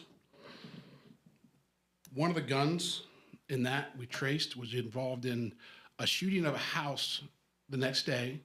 It's been involved in 4 other shootings. One of them was a homicide. The other gun, I don't know if you guys are familiar with the YouTube celebrity Tank the Bounty Hunter. That gun that used in Ravenna was used to shoot him. So it's really kind of a small world, and Ravenna's the center of it. And just think, they were in our neighborhoods. These people that shut up, and they were not from, let me just make this clear, they were not from Ravenna. They were not. They were not Ravenna people. They were from another county, and this is what's going on. Yes. And I think we're all familiar with the shooting after the football game. Yes. Although it did not happen on city property or school property, it happened immediately afterwards. We have 3 shooters from that one. One of them a juvenile who has fled the state. And we are very lucky that there wasn't more involved. They shot back into the school, and we were saved by probably a number of trees. We were lucky, because all the shots they shot were back at the school in the crowd. Now I find this amazing. We had 6 officers working there that night because we put more on because we knew there was going to be problems. It was Kent Ravenna, always problems at a Kent Ravenna game. They had a fight at the middle school. Middle school Kent Ravenna game. So we figured it was going to carry over. We brought more officers. Even after that, all that we've been through as a department, when those gunshots happened, all 6 of our officers were sprinting towards the gunfire. And within 2 or 3 minutes, we had a drone up. No other department has the capability to put a drone up that fast. We do. We have 4 drone operators and 3 drones on each shift. And they have, I think I told you, they have it on their hip. They can launch it from their hand. That quick, we had a drone up. So that quick, 6 officers had made this decision that we can do it again. And that's a testament to them. So with those 2 shootings, we have 2 detectives trying to investigate 6 shootings. 2 detectives, 300 man hours. Doesn't leave a whole lot of room for anything else. The national benchmark for sworn personnel working in an investigation unit is 10 to 15%. At 22, that means we have to be at 2.5, 3 officers within the detective bureau, and we're not there. We're at 1. The best practice they recommend for detective bureau is 8 to 12 cases. We're at 90, and we have 2. We're at 45 cases apiece. It's impossible for them to give the appropriate attention to each case. Because by the time we solve 1, we've got 2 more coming at us. I think when I talked to you about a month ago, we were at 66 cases, and now we're at 88. And that's in a month. And they're getting them done. So that's one thing I want to put out there is that even though our, departments are, working extra hard right now, our citizens are still being protected, and our guys and gals are coming to work every day and, working hard. So they're pushing through, and cases are getting solved. We had the burglary. We arrested 3 guys for that light metals, we arrested them. So we're pushing through, and what that's leading to is less people on the road. And the fact that our detectives are so overwhelmed with these 88 cases, it would be considerably more, but they're pushing cases down so they can get the proper investigation, and our patrolmen are doing those investigations now. So a lot of times you see 3 or 4 cars parked outside the station. Well, they're doing what the detective would normally do. They're investigating their own calls. They're going out and they're interviewing people. Where they can't go, which is one of our problems, is our road patrol will not go or can't go to Akron, to Cleveland. That comes up to the detective bureau. We can't expect the road unit to drive because we can't answer calls. But a lot of our crimes are happening outside of the city. The crimes are happening in, but they're coming from people outside, which is great. Thank you for having our flock. We solved probably 100 cases just on flock alone. So generally with our crime rate, we can expect about 200 cases a year for our detectives, new cases each year. And the way we're sitting now, that if we have 3, that equals to 60 or 70 cases per detective. So, that's kind of a rough run at the stats for those 3, and that's why I want 3 officers. We're going to put 1. I know it's 4. We're going to get into that. I want to put 1 in the detective bureau. We slid 1 back up now. I want to put 1 more in the detective bureau to help them. That way we've got 3 in the detectives, which we can now work all these cases. And our sergeant can work a couple cases. 2 more on the road, which puts us, once we get back to full staffing and 2 more on the road, we're going to switch to 12-hour shifts, which gets us better coverage, and it's better for the officers. One of the reasons we have a hard time recruiting is everybody asks us, what shift? Are you working 8s? No, yeah, we're on 8s. Well, we want 12s, so we'll go somewhere else. So 12s is a great recruiting tool. And if we get 2 more guys on the road, we're going to 12s. It's going to work out really well for us. So the stats, the numbers, the arrest, we need the 3 guys. We've needed them since 2020, but we understand that the city was in the position they're in now to help us. So Jake, you met with the mayor and Yes, you ma'am. met with Tammy, Yes, ma'am. and you did receive their support for this? Absolutely, yes. And with the budget, how did you guys figure this out as far as the money that you know, how was it going to come out? Was it going, you know, the questions that most people, you know, answer, is it going to affect your budget as far as, you know, put you guys in the red? But you feel very comfortable with the way it is, correct?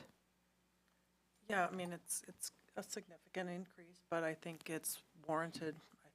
Oh, absolutely. I think we have to do it for our safety. I mean, listening to Jake, I believe it's something we have to invest in. Well, I'm glad we transitioned to the budget because the SRO is the next thing I want to talk about. Our schools need a second SRO. Yeah. Currently, Steve Lincoln is our SRO and our only SRO. In the 2.5 months that Steve has been in the school, he's answered over 50 calls himself. He has over 21 arrests.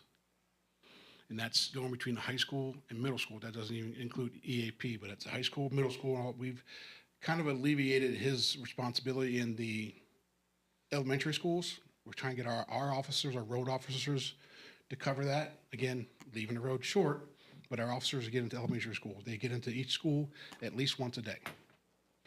But Steve is overly busy. The school has asked for a second SRO, and the school has the money to help pay for that SRO.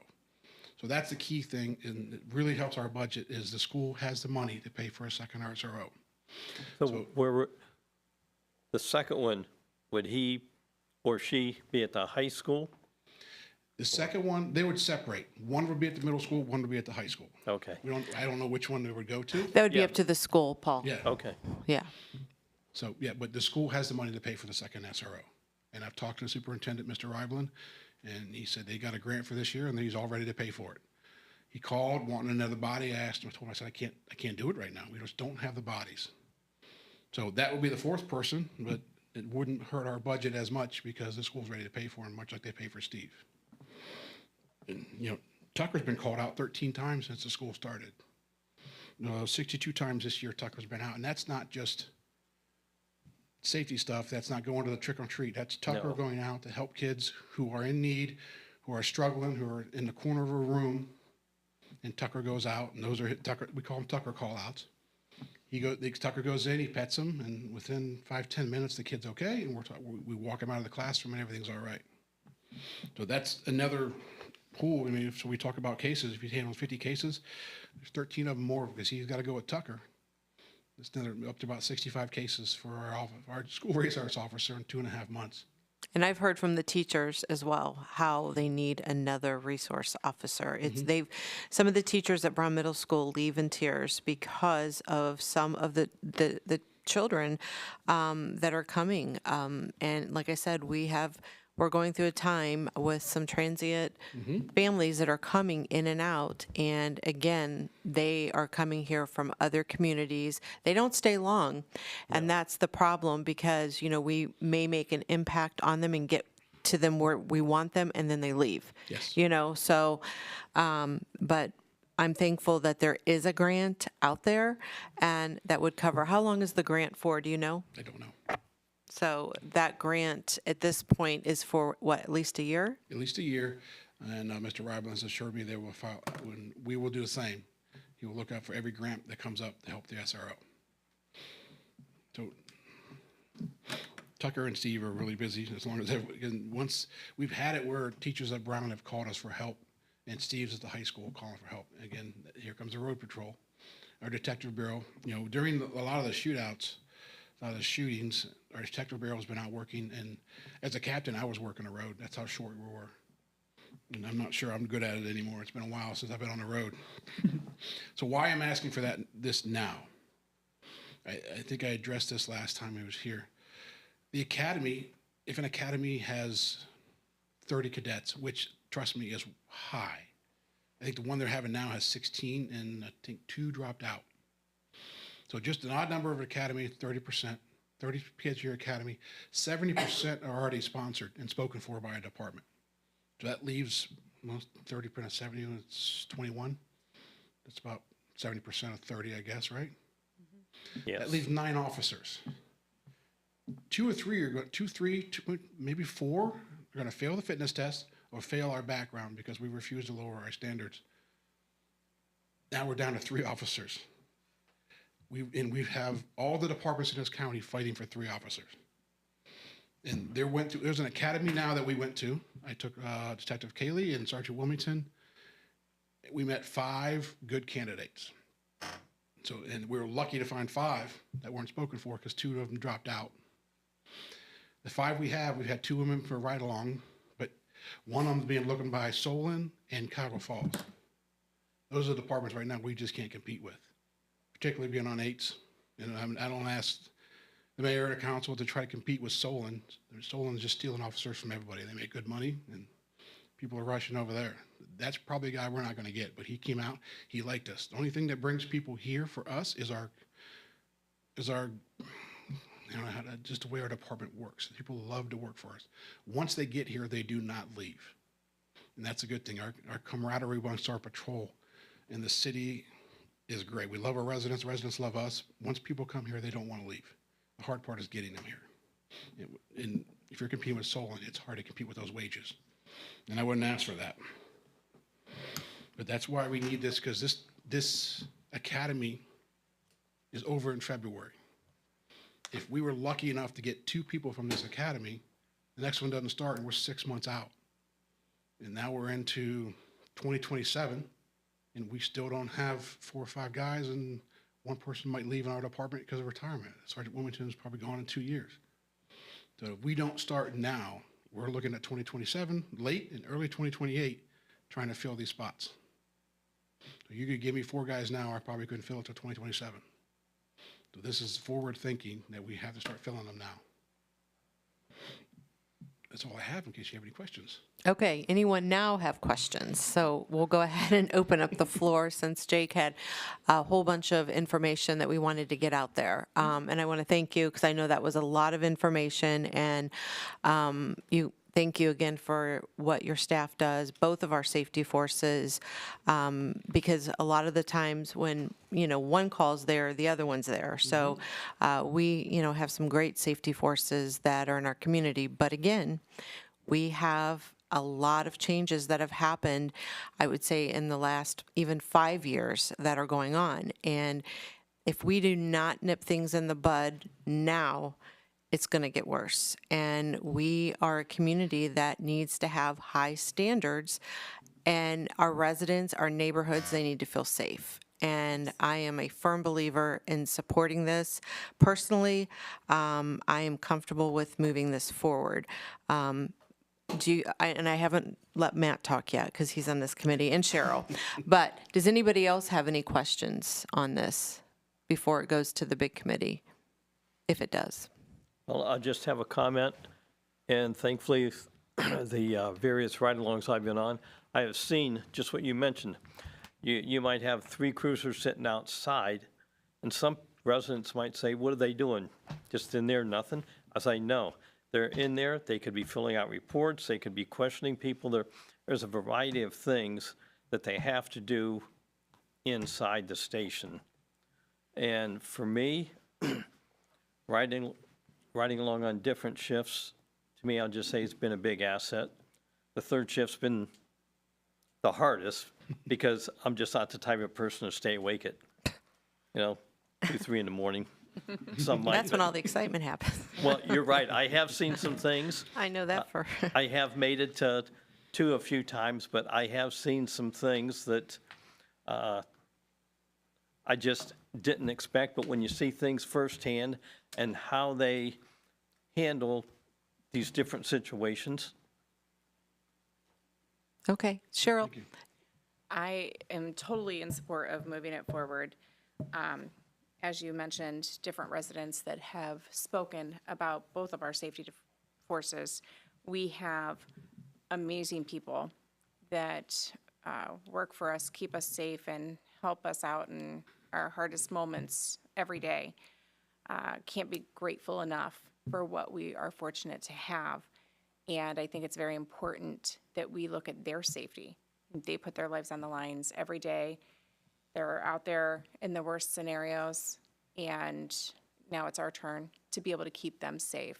And if that means adding in 4 extra people and the school's going to pay for, part of the SRO, I'm all for it. So thank you very much. Mr. Harper. Yeah, also, 100% in support of this, moving forward.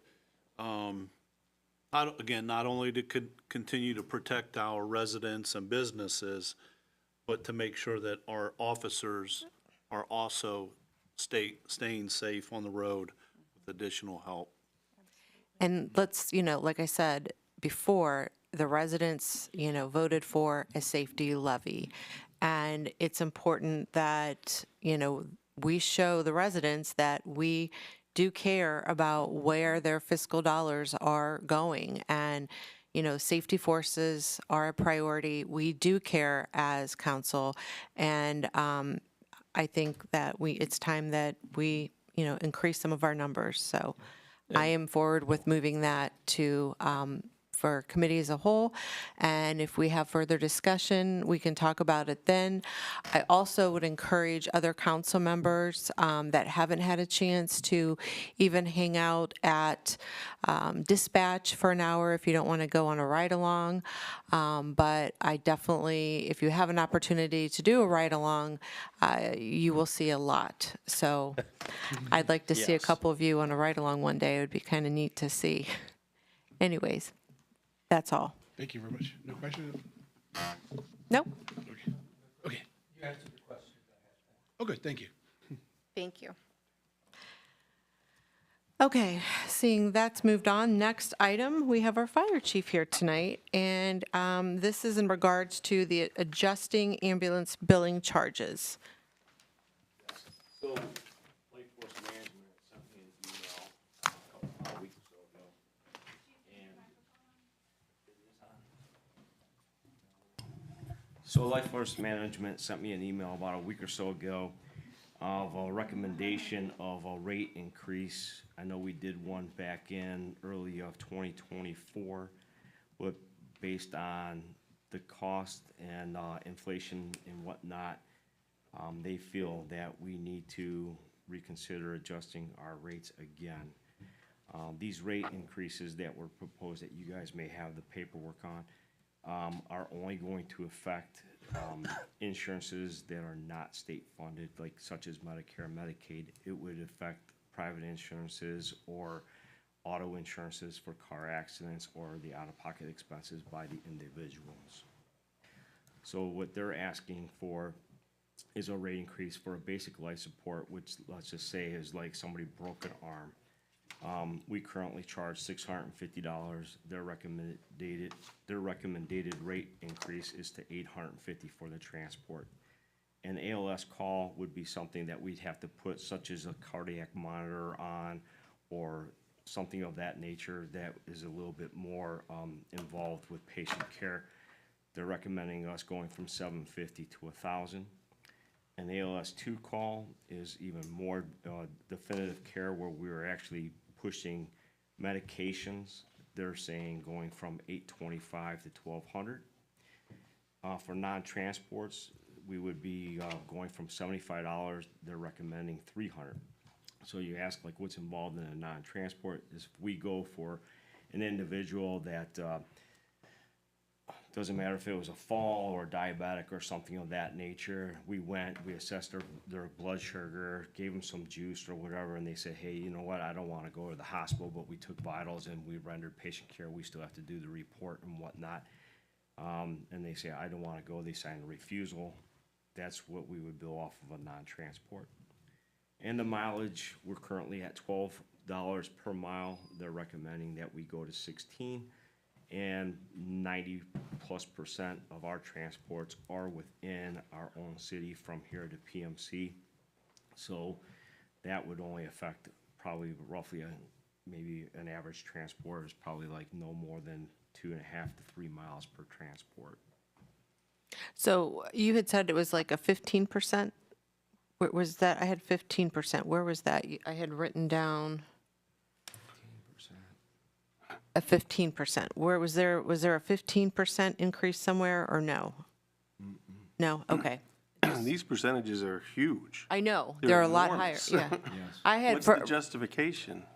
Well, they're saying because of billing and cost recovery, right now what we're recovering, and when I presented in October, for our own residents, we're recovering about 40% of what we are actually billing for. Well, are you including Medicare and Medicaid? Correct. Well, aside from those, what's, No, I mean, with Medicare, Medicaid, all of our billing, we're at about 40%.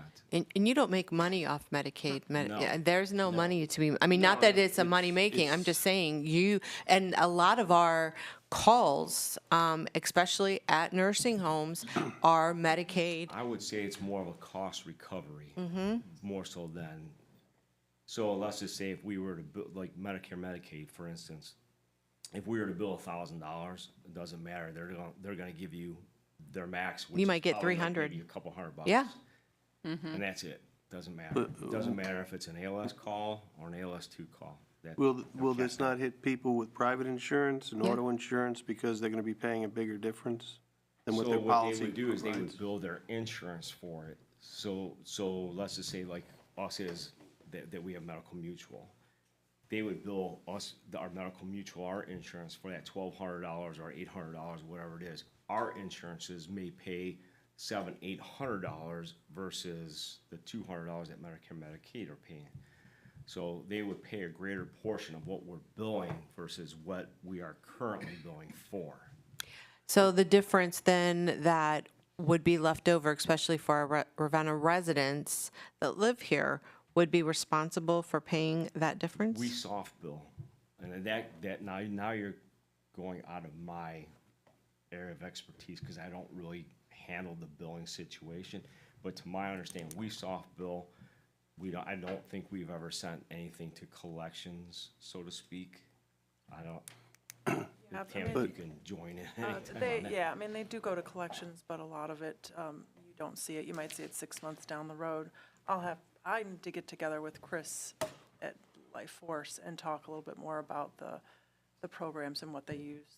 You can use the Ohio Attorney General to do some of the collections as well. And I would also like to know too, as far as being able, if there's a way we can charge nursing homes a fee, because if we're doing a lot of their transport, why are we are losing money from that? If it's a legit just transport, not a life-saving measure, it is a transport for, because somebody might be confused or their labs are off and, so the nursing home makes a call and it's, all you are is basically is a transport, to them. I've heard of a couple municipalities Right. that are actually looking into that. I Yes. don't know of anybody who actually has implemented doing so. That's what we need to check with our law director, because I know of a community that's building a new fire department, and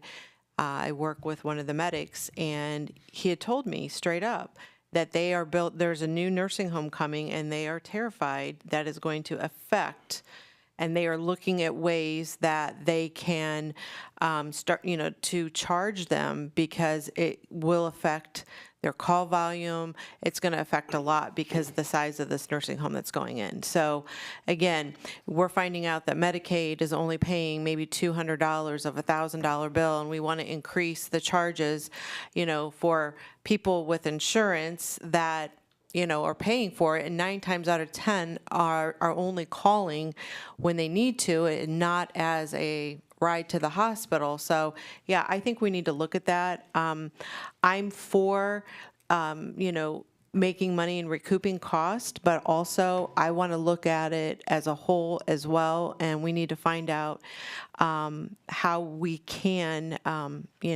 go after some of these nursing homes as well and recoup some of our money from them, because they're making money. So I could tell you this much, we are very diligent about how we write our reports, and this all goes about time that is spent, not just at the hospital. You're looking at paramedics that are writing reports, and we're trying to turn these calls because we're getting double tapped, so to speak, to handle other calls.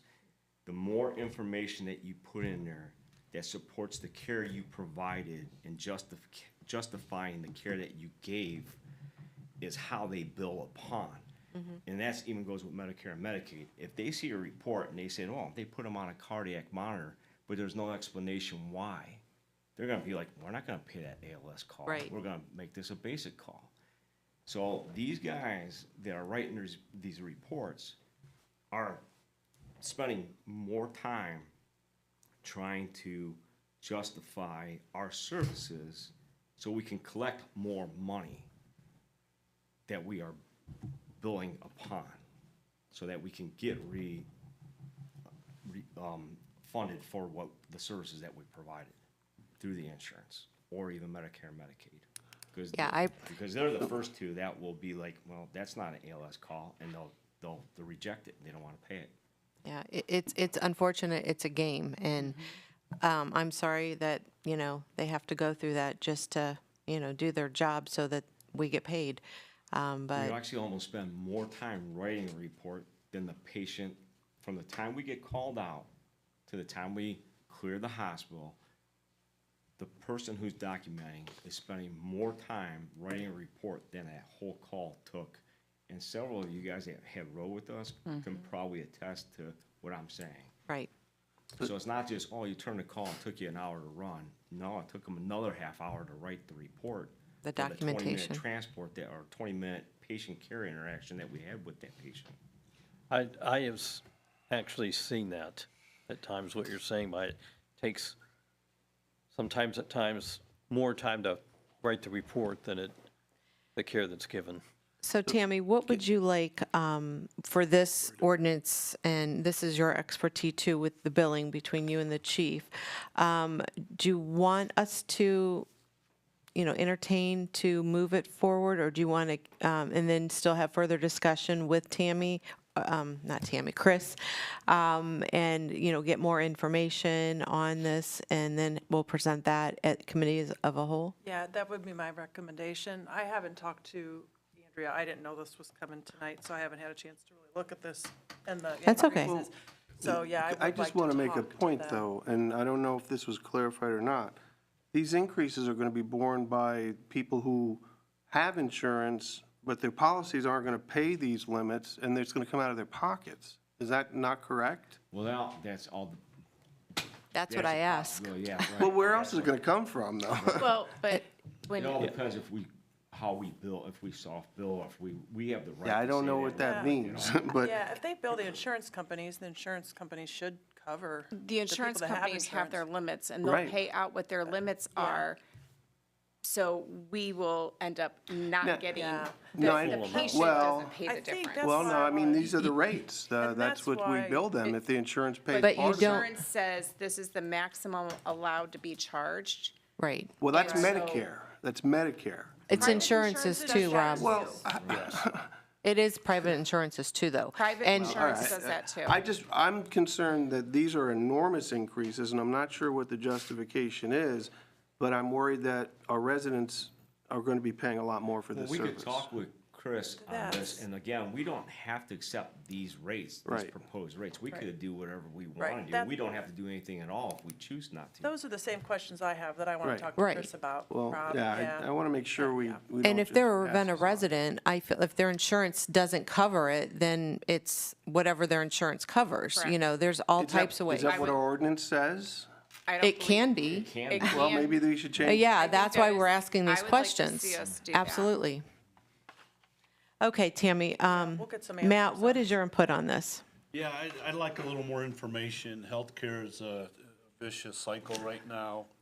And Absolutely. if we pay, like I said, it's a vicious cycle. The increase, just, if it's the insurance company onto the residents.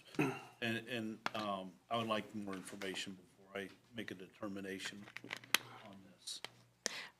Cheryl, same? Absolutely. Okay. I'm for the increases and clarification, and I am in favor of making sure that the ordinance does read that we accept what the private insurance pays, and if they're a city resident. Right. It's zeroed out. Yeah, because we do have the power of that as council. So. Absolutely. Okay, we'll go ahead and move this item forward, and we will get more information at Committee of a Whole. And if anybody also has any questions, please reach out to Tammy prior to the next meeting. Okay, what time is it? 7:45, only about an hour. I will go ahead and end this meeting. There is no other management update, correct? Nothing other than to say, you've had a chance here tonight to see our employees, some of them, and we've been doing that. But we're very fortunate. I have wonderful people to work with. And people give me credit for a lot of stuff, and I tell them I have good people. And they are here to serve the community. Absolutely. Thank you. Okay, we are adjourned at 7:45. At 7:45, I will call the Community and Economic Development Committee. Planning, I believe, is next. Oh, Christina's sorry. not here. Should we hold off since there's quite a bit of, oh, you're going to do it? Oh, okay. Well, There might be at least one thing that we probably need to move on. I think Okay. that's just the. Yeah, if you look at the list, I think short-term rentals is one that we're going to just move to next month.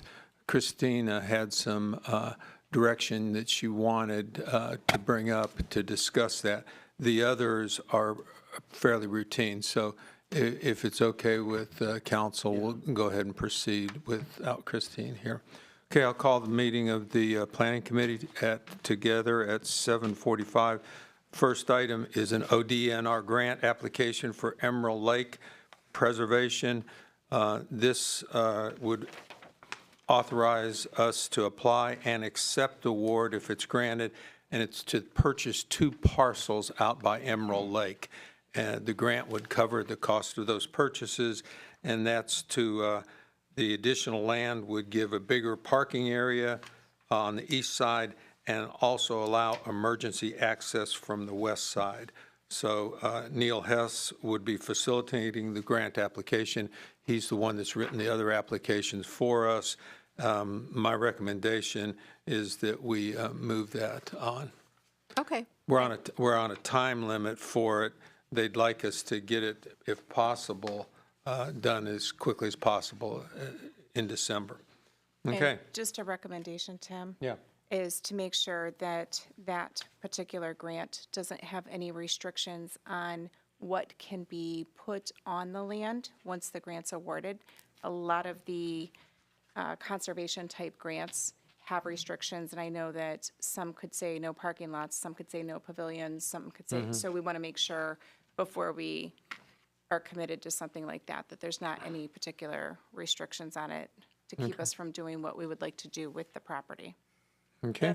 I had Chris Bundy forward me the application. It was like 48 pages long. So there's a lot of fine detail to this. So I can forward that along to Chelsea. That's something somebody would like to read. Yeah, and if you'd like to read that, Cheryl, Yeah. let us know. My- Okay, good. So, Amy, we're okay to move that? Oh, on? sure. Yep, Okay. Yep. Portage County Public Defender contract. Standard. 8 years on council, no, 6 years on council. It's been the same for every time. If you look at the contract, it's still $150 for like 5 years in a row, so That's I not much.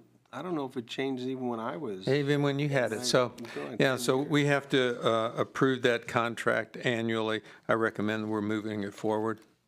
Yep, Okay, got to. I think we don't have a choice, actually. yeah. Comprehensive plan, Mr. Karas?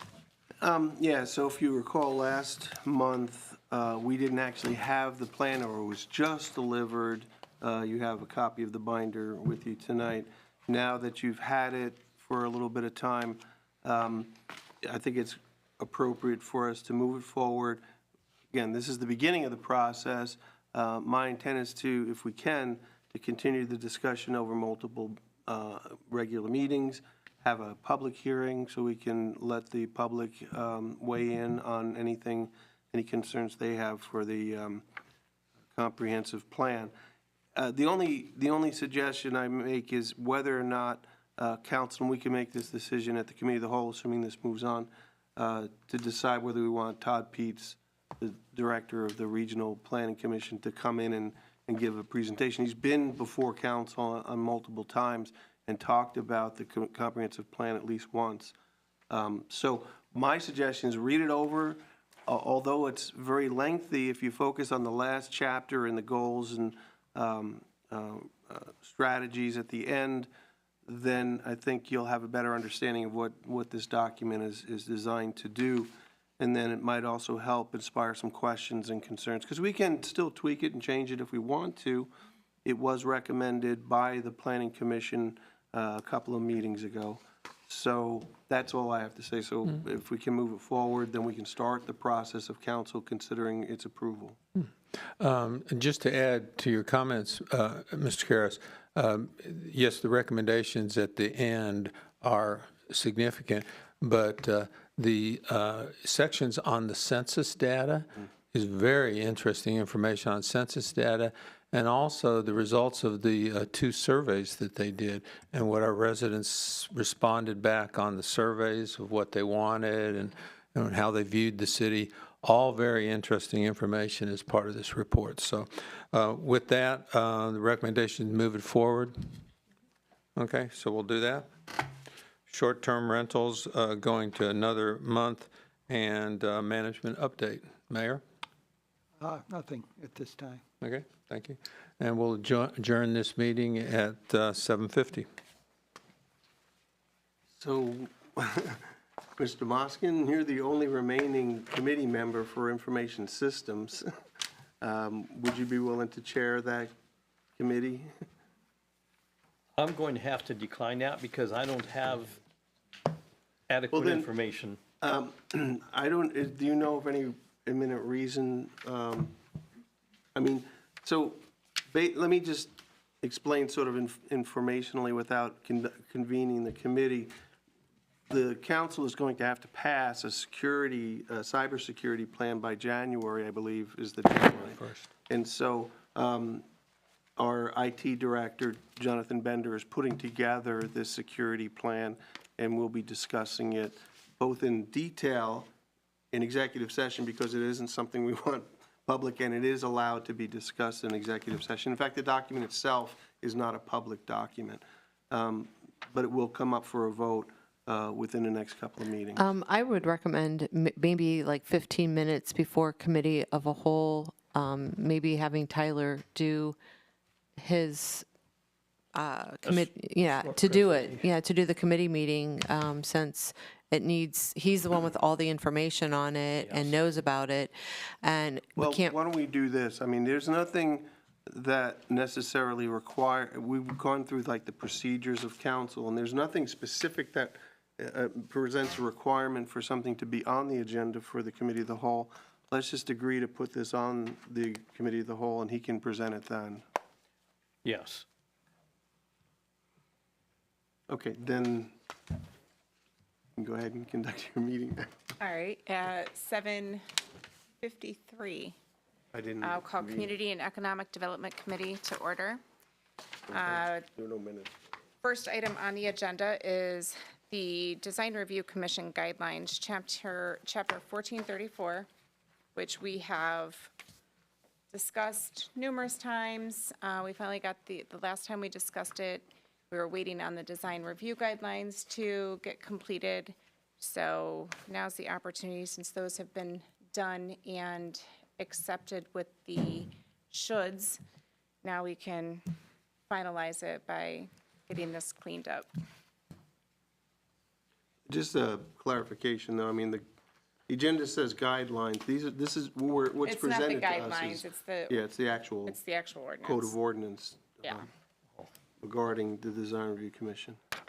And, yeah, this was something that Mr. Selenius actually developed. He and I met, how long has it been now? It seems like been a long forever. time. It's been a while. And so a lot of this is kind of cleaning up some things, the committee membership and things like that. And he will note that there is just one bone of contention that I have, and that's in 143404 with the little addition that if anything came before the Design Review Commission 3 times, it automatically gets approved, then that is certainly something I don't support. It kind of, disqualifies all the other components of this if an applicant, all they have to do is wait out 3 meetings. So I do have concerns about that, and I think council should be very concerned that I we respect don't those do that. concerns, but my concern is that if we have a business that for one reason or another is struggling to be able to get approval, and it's holding up them being able to appropriately signage market their business.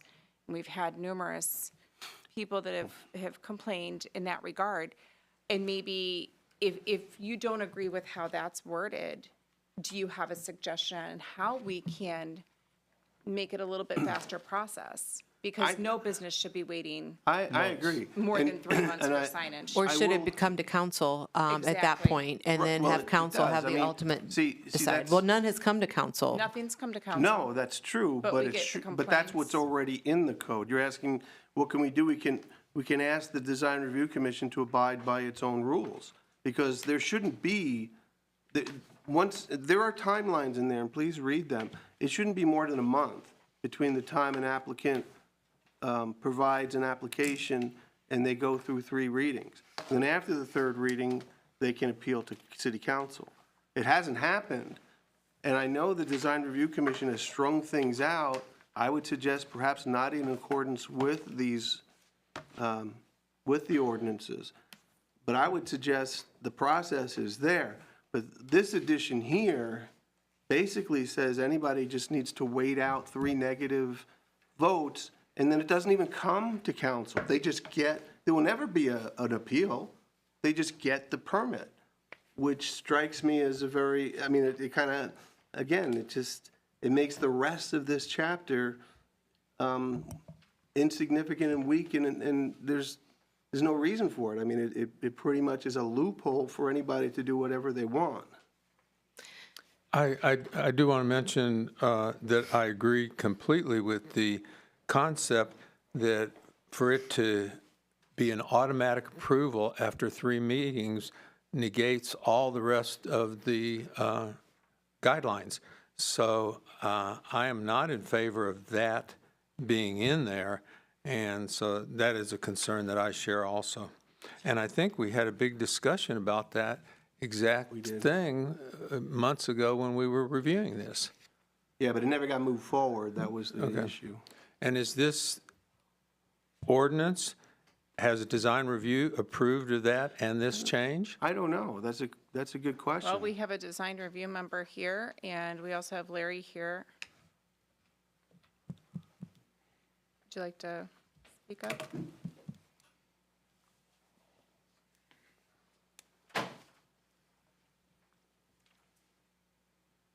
Larry Selenius, 123 North Walnut Street. No, Design Review Commission has not approved all of these.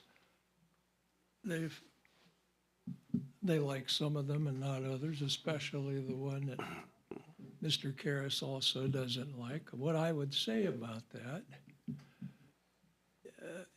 you remember where we got the idea to hire a consultant for the historic district. It came from Kent. Kent hired CD consultants.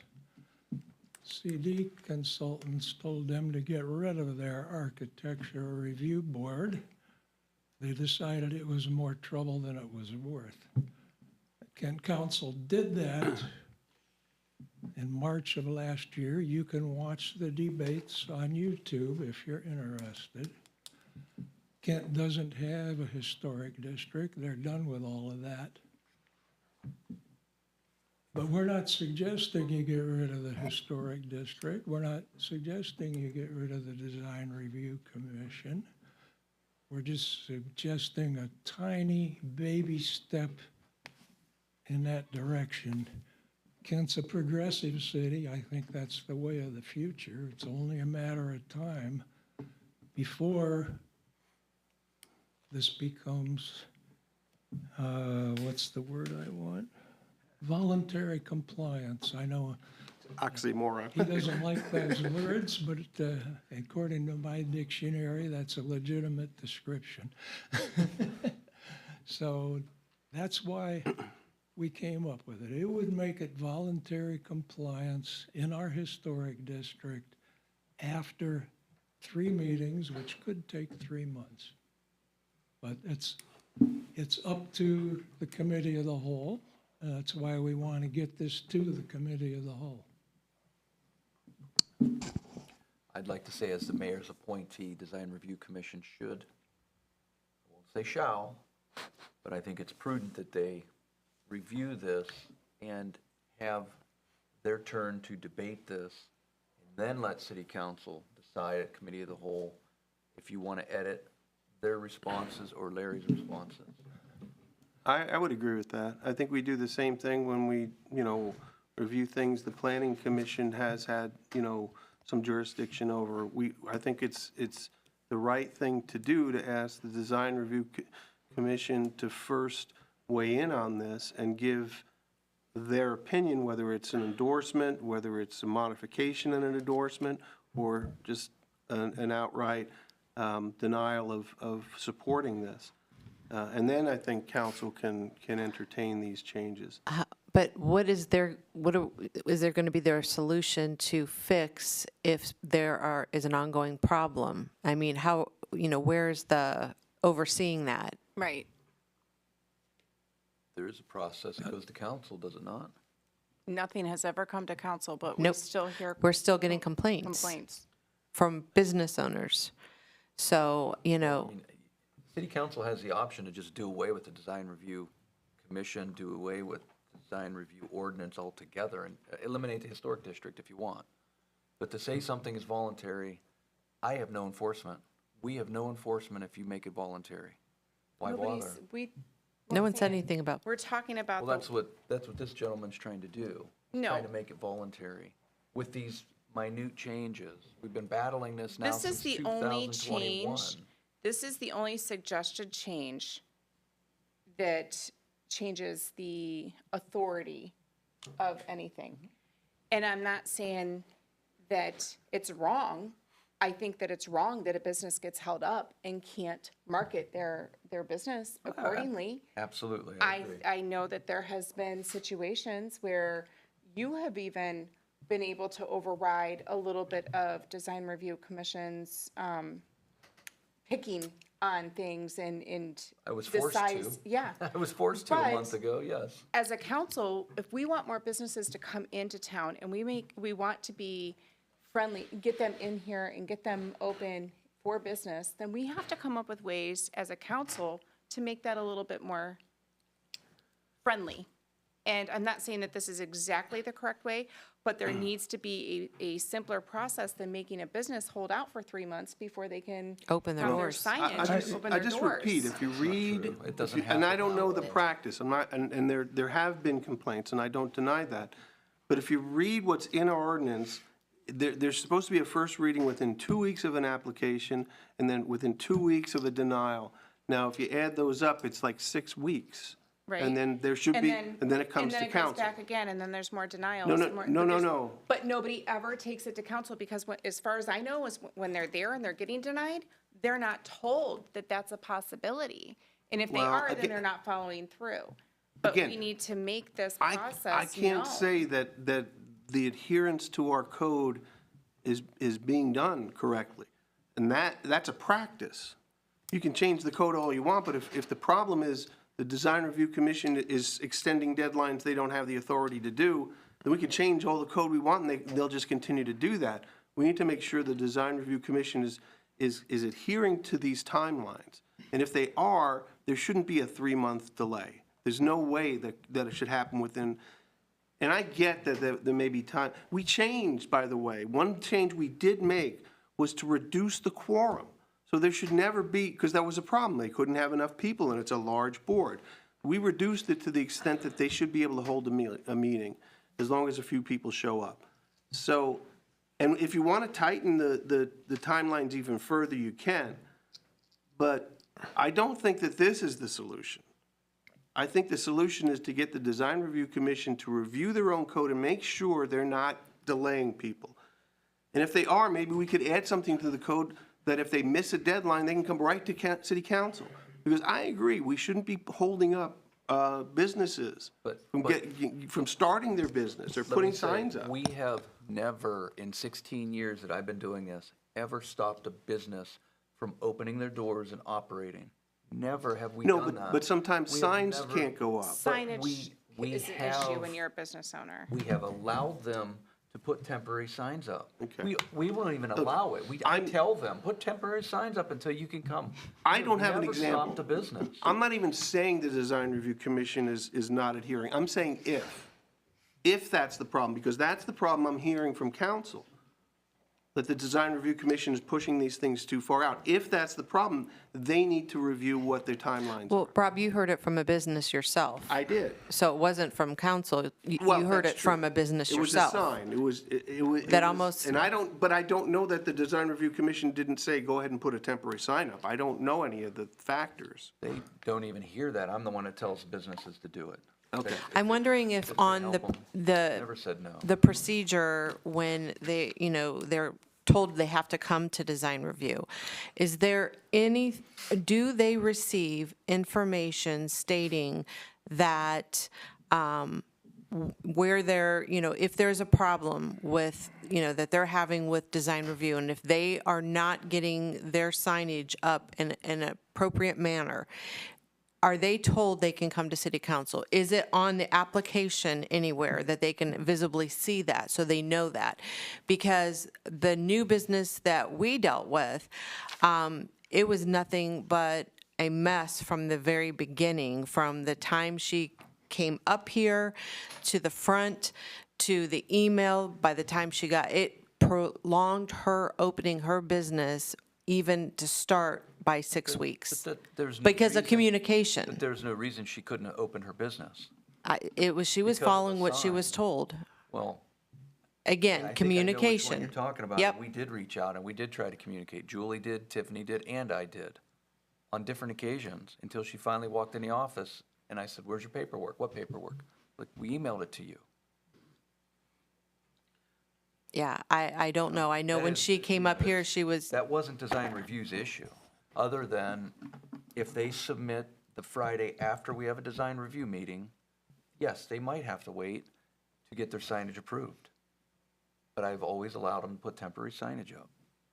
Open your business and work, Maybe never once an application is made, somebody can write up a little pamphlet or something for the applicant to know what the expectations are and to contact you.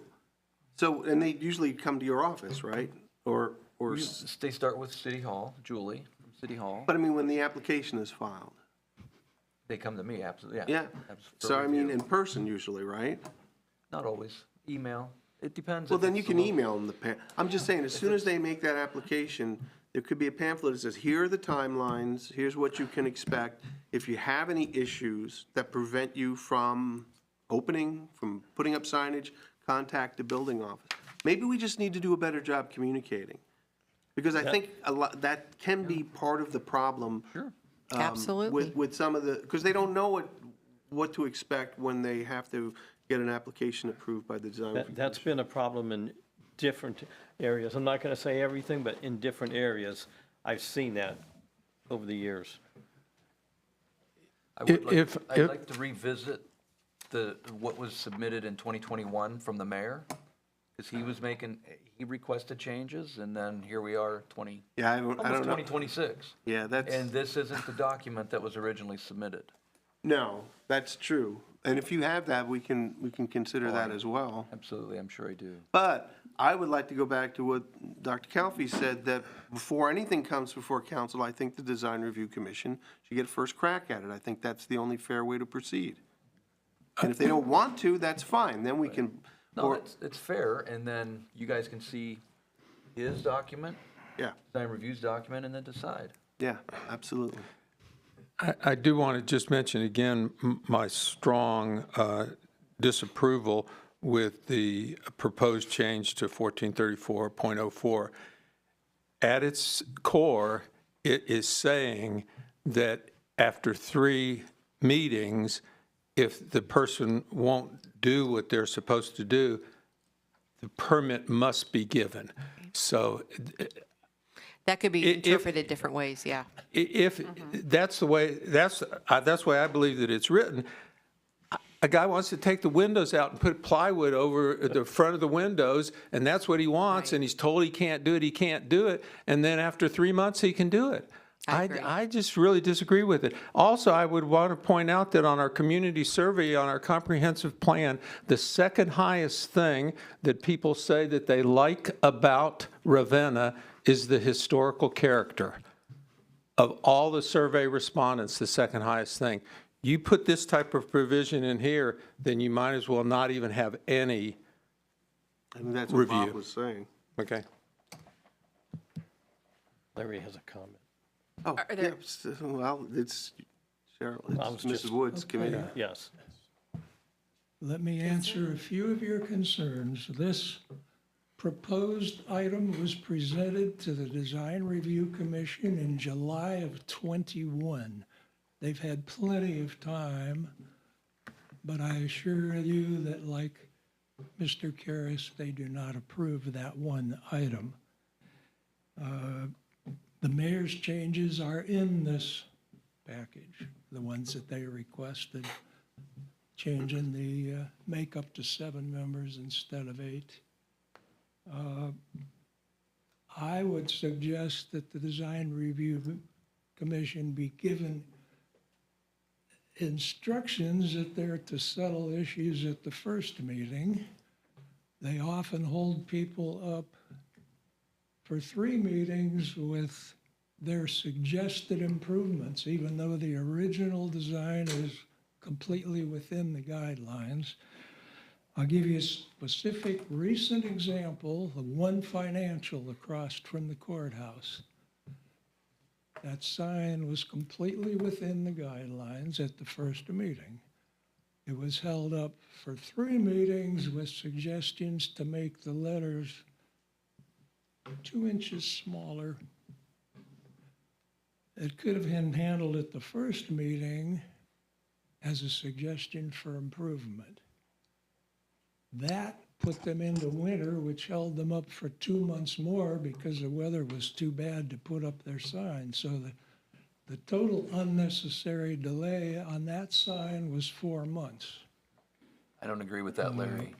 The if proponent did not show up for the first meeting, so there was no dialogue. So There's no requirement for them to show up. In most cases, people haven't been. if there's negotiation that's going to take place, then they do have to show up. That's the way it has always been. Well, they were there for number 2 and number 3, and it was not settled at number 2 either, but it should have been.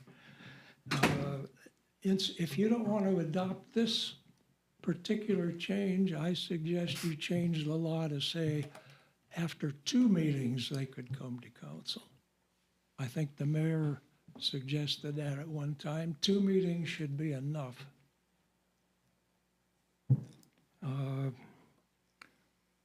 I guess that's all I can say about your concerns. I will say, I mean, aside from that, one big problem, in my opinion, I don't have really any concerns, and I appreciate the work you put in maybe consolidating some of the mayor stuff, and I think you pointed out some other changes, like the guidelines were never really required to be approved by council. This would make that a council approval, which I approve. So I know we're hung up on that one thing, and I feel bad because I know you put time and effort into this, and I appreciate the work you've done. Rob, since Let's this move it is, forward and do the Well, ones no. we can agree on. Yeah, but I'm gonna stick with look, if the Design Review Commission does not want to talk about this at their next meeting, then I think we can Can I move speak? forward. I'm sorry. okay, Mrs. Wood thank you. has, So, since Tim, Amy, this is our committee, and I know that that one section is a huge contention. I would like, with your blessings, to move this forward. In the meantime, all of us and Design Review can take a look at this, and maybe we can get some more opinions, but at least send it on to Committee of the Whole, so we're not delaying and forgetting it.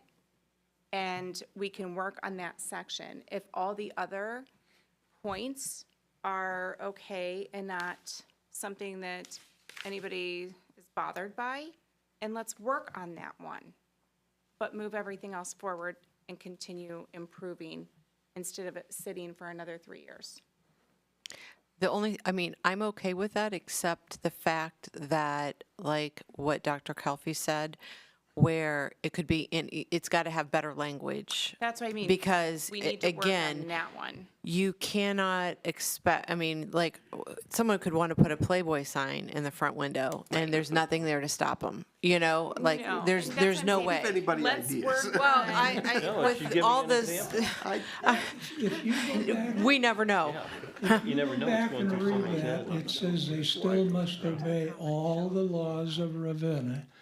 And it even names one specifically, and that's the sign laws.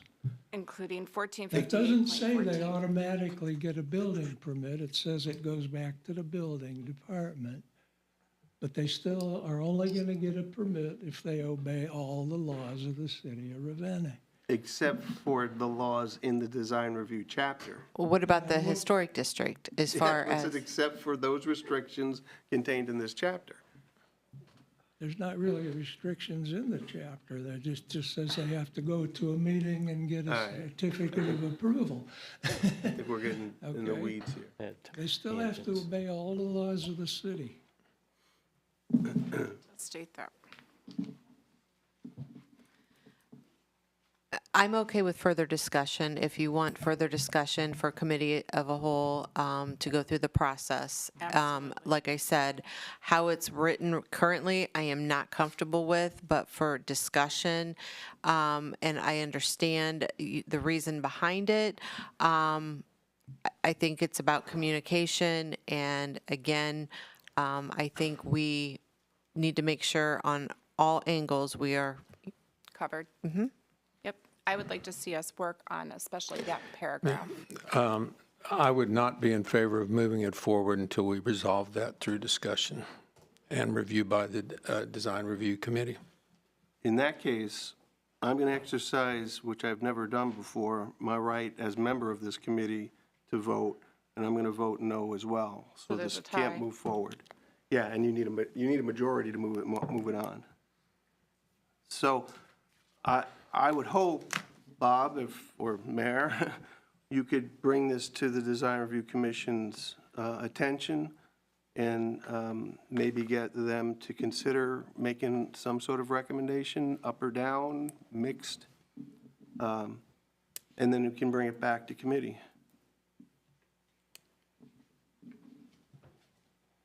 And with that, is there any management updates? No, you've worn me out. We will adjourn at 8:16.